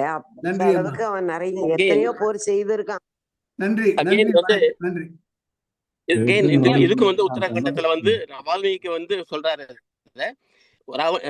ராவணனுடைய பெருமையை பற்றி லவகுசா சொல்லும் பொழுது, வால்மீகி முனிவர் சொல்லும் பொழுது என்னென்ன போர் முதல்ல வந்து எப்படி வந்து யமனை உலகத்தை அஞ்சு பண்ணான், அப்புறம் எப்படி யமனை வென்றுக்கினான், அப்புறம் வருணனோட புத்திரன் எப்படி வெற்றி கொண்டான், அப்படி மற்ற எல்லாரையும் சொல்லி எல்லாமே வந்து ராவணன் அநேகமா தோத்து போற நிலைமையில பிரம்மா வந்து இல்ல அவன் சாகாவரம் கொடுத்துருக்கேன் நம்ம காப்பாத்து அப்படின்னு அவரு கெஞ்சறதுனால முடியுது அப்படின்னு வந்திருக்கு. ஓகே, அந்த டீடைல்ஸ் அதுல இருக்கு சார். ஓகே, வேற ஏதாவது கருத்துக்கள்? அனைவருக்கும் வணக்கம். சொல்லுங்க. ஹலோ, கேக்குறதா ஐயா? கேக்குறது. எனக்கு இன்னைக்கு புதுசா கத்துன விஷயம், செவ்வியர் வந்து பகைவர், இன்னொன்னு வந்து கமலக்கண்ணன் கேள்விப்பட்டிருக்கேன், தாமரை கண்ணன், காதல் கண்ணன் கேள்விப்பட்டிருக்கோம். இன்னைக்கு புதுசா கத்துன்றது அருவி கண்ணன். அந்த ஒரு கடைசி பாட்டுல வந்து அந்த அந்த கடைசி பாட்டோட கடைசி லைன் எவ்வுயிருக்கும் சம்திங் சொன்னேன் இல்லையா, எவ்வுயிர் பொறை நீங்கி, அது வந்து மேபி அவன் விபீஷணன் சிரஞ்சீவிங்கிறதுனால அது கொடுத்திருக்காங்களோ? கரெக்ட். அதுதான். எந்த விதமான பிறப்பும் இனி இல்லாதவன். ஓகே. அப்புறம் அவன் வந்து கண்ணீர் விட்டு அடுத்தது வந்து குற்ற உணர்ச்சிக்காக கூட இருக்கலாம் இல்லையா? இல்ல ஆனந்த கண்ணீரா இருக்கணும், இல்ல குற்ற உணர்ச்சி கணக்கு. பாசம்மா, அண்ணன் என்னும் பாசம். அடுத்த செஷன்ல இதெல்லாம் நிறைய சிந்திக்கலாம். கரெக்ட். நன்றி கார்த்திக். நன்றி அண்ணா. நன்றி அண்ணா. Thank you. அனைவருக்கும் வணக்கம்.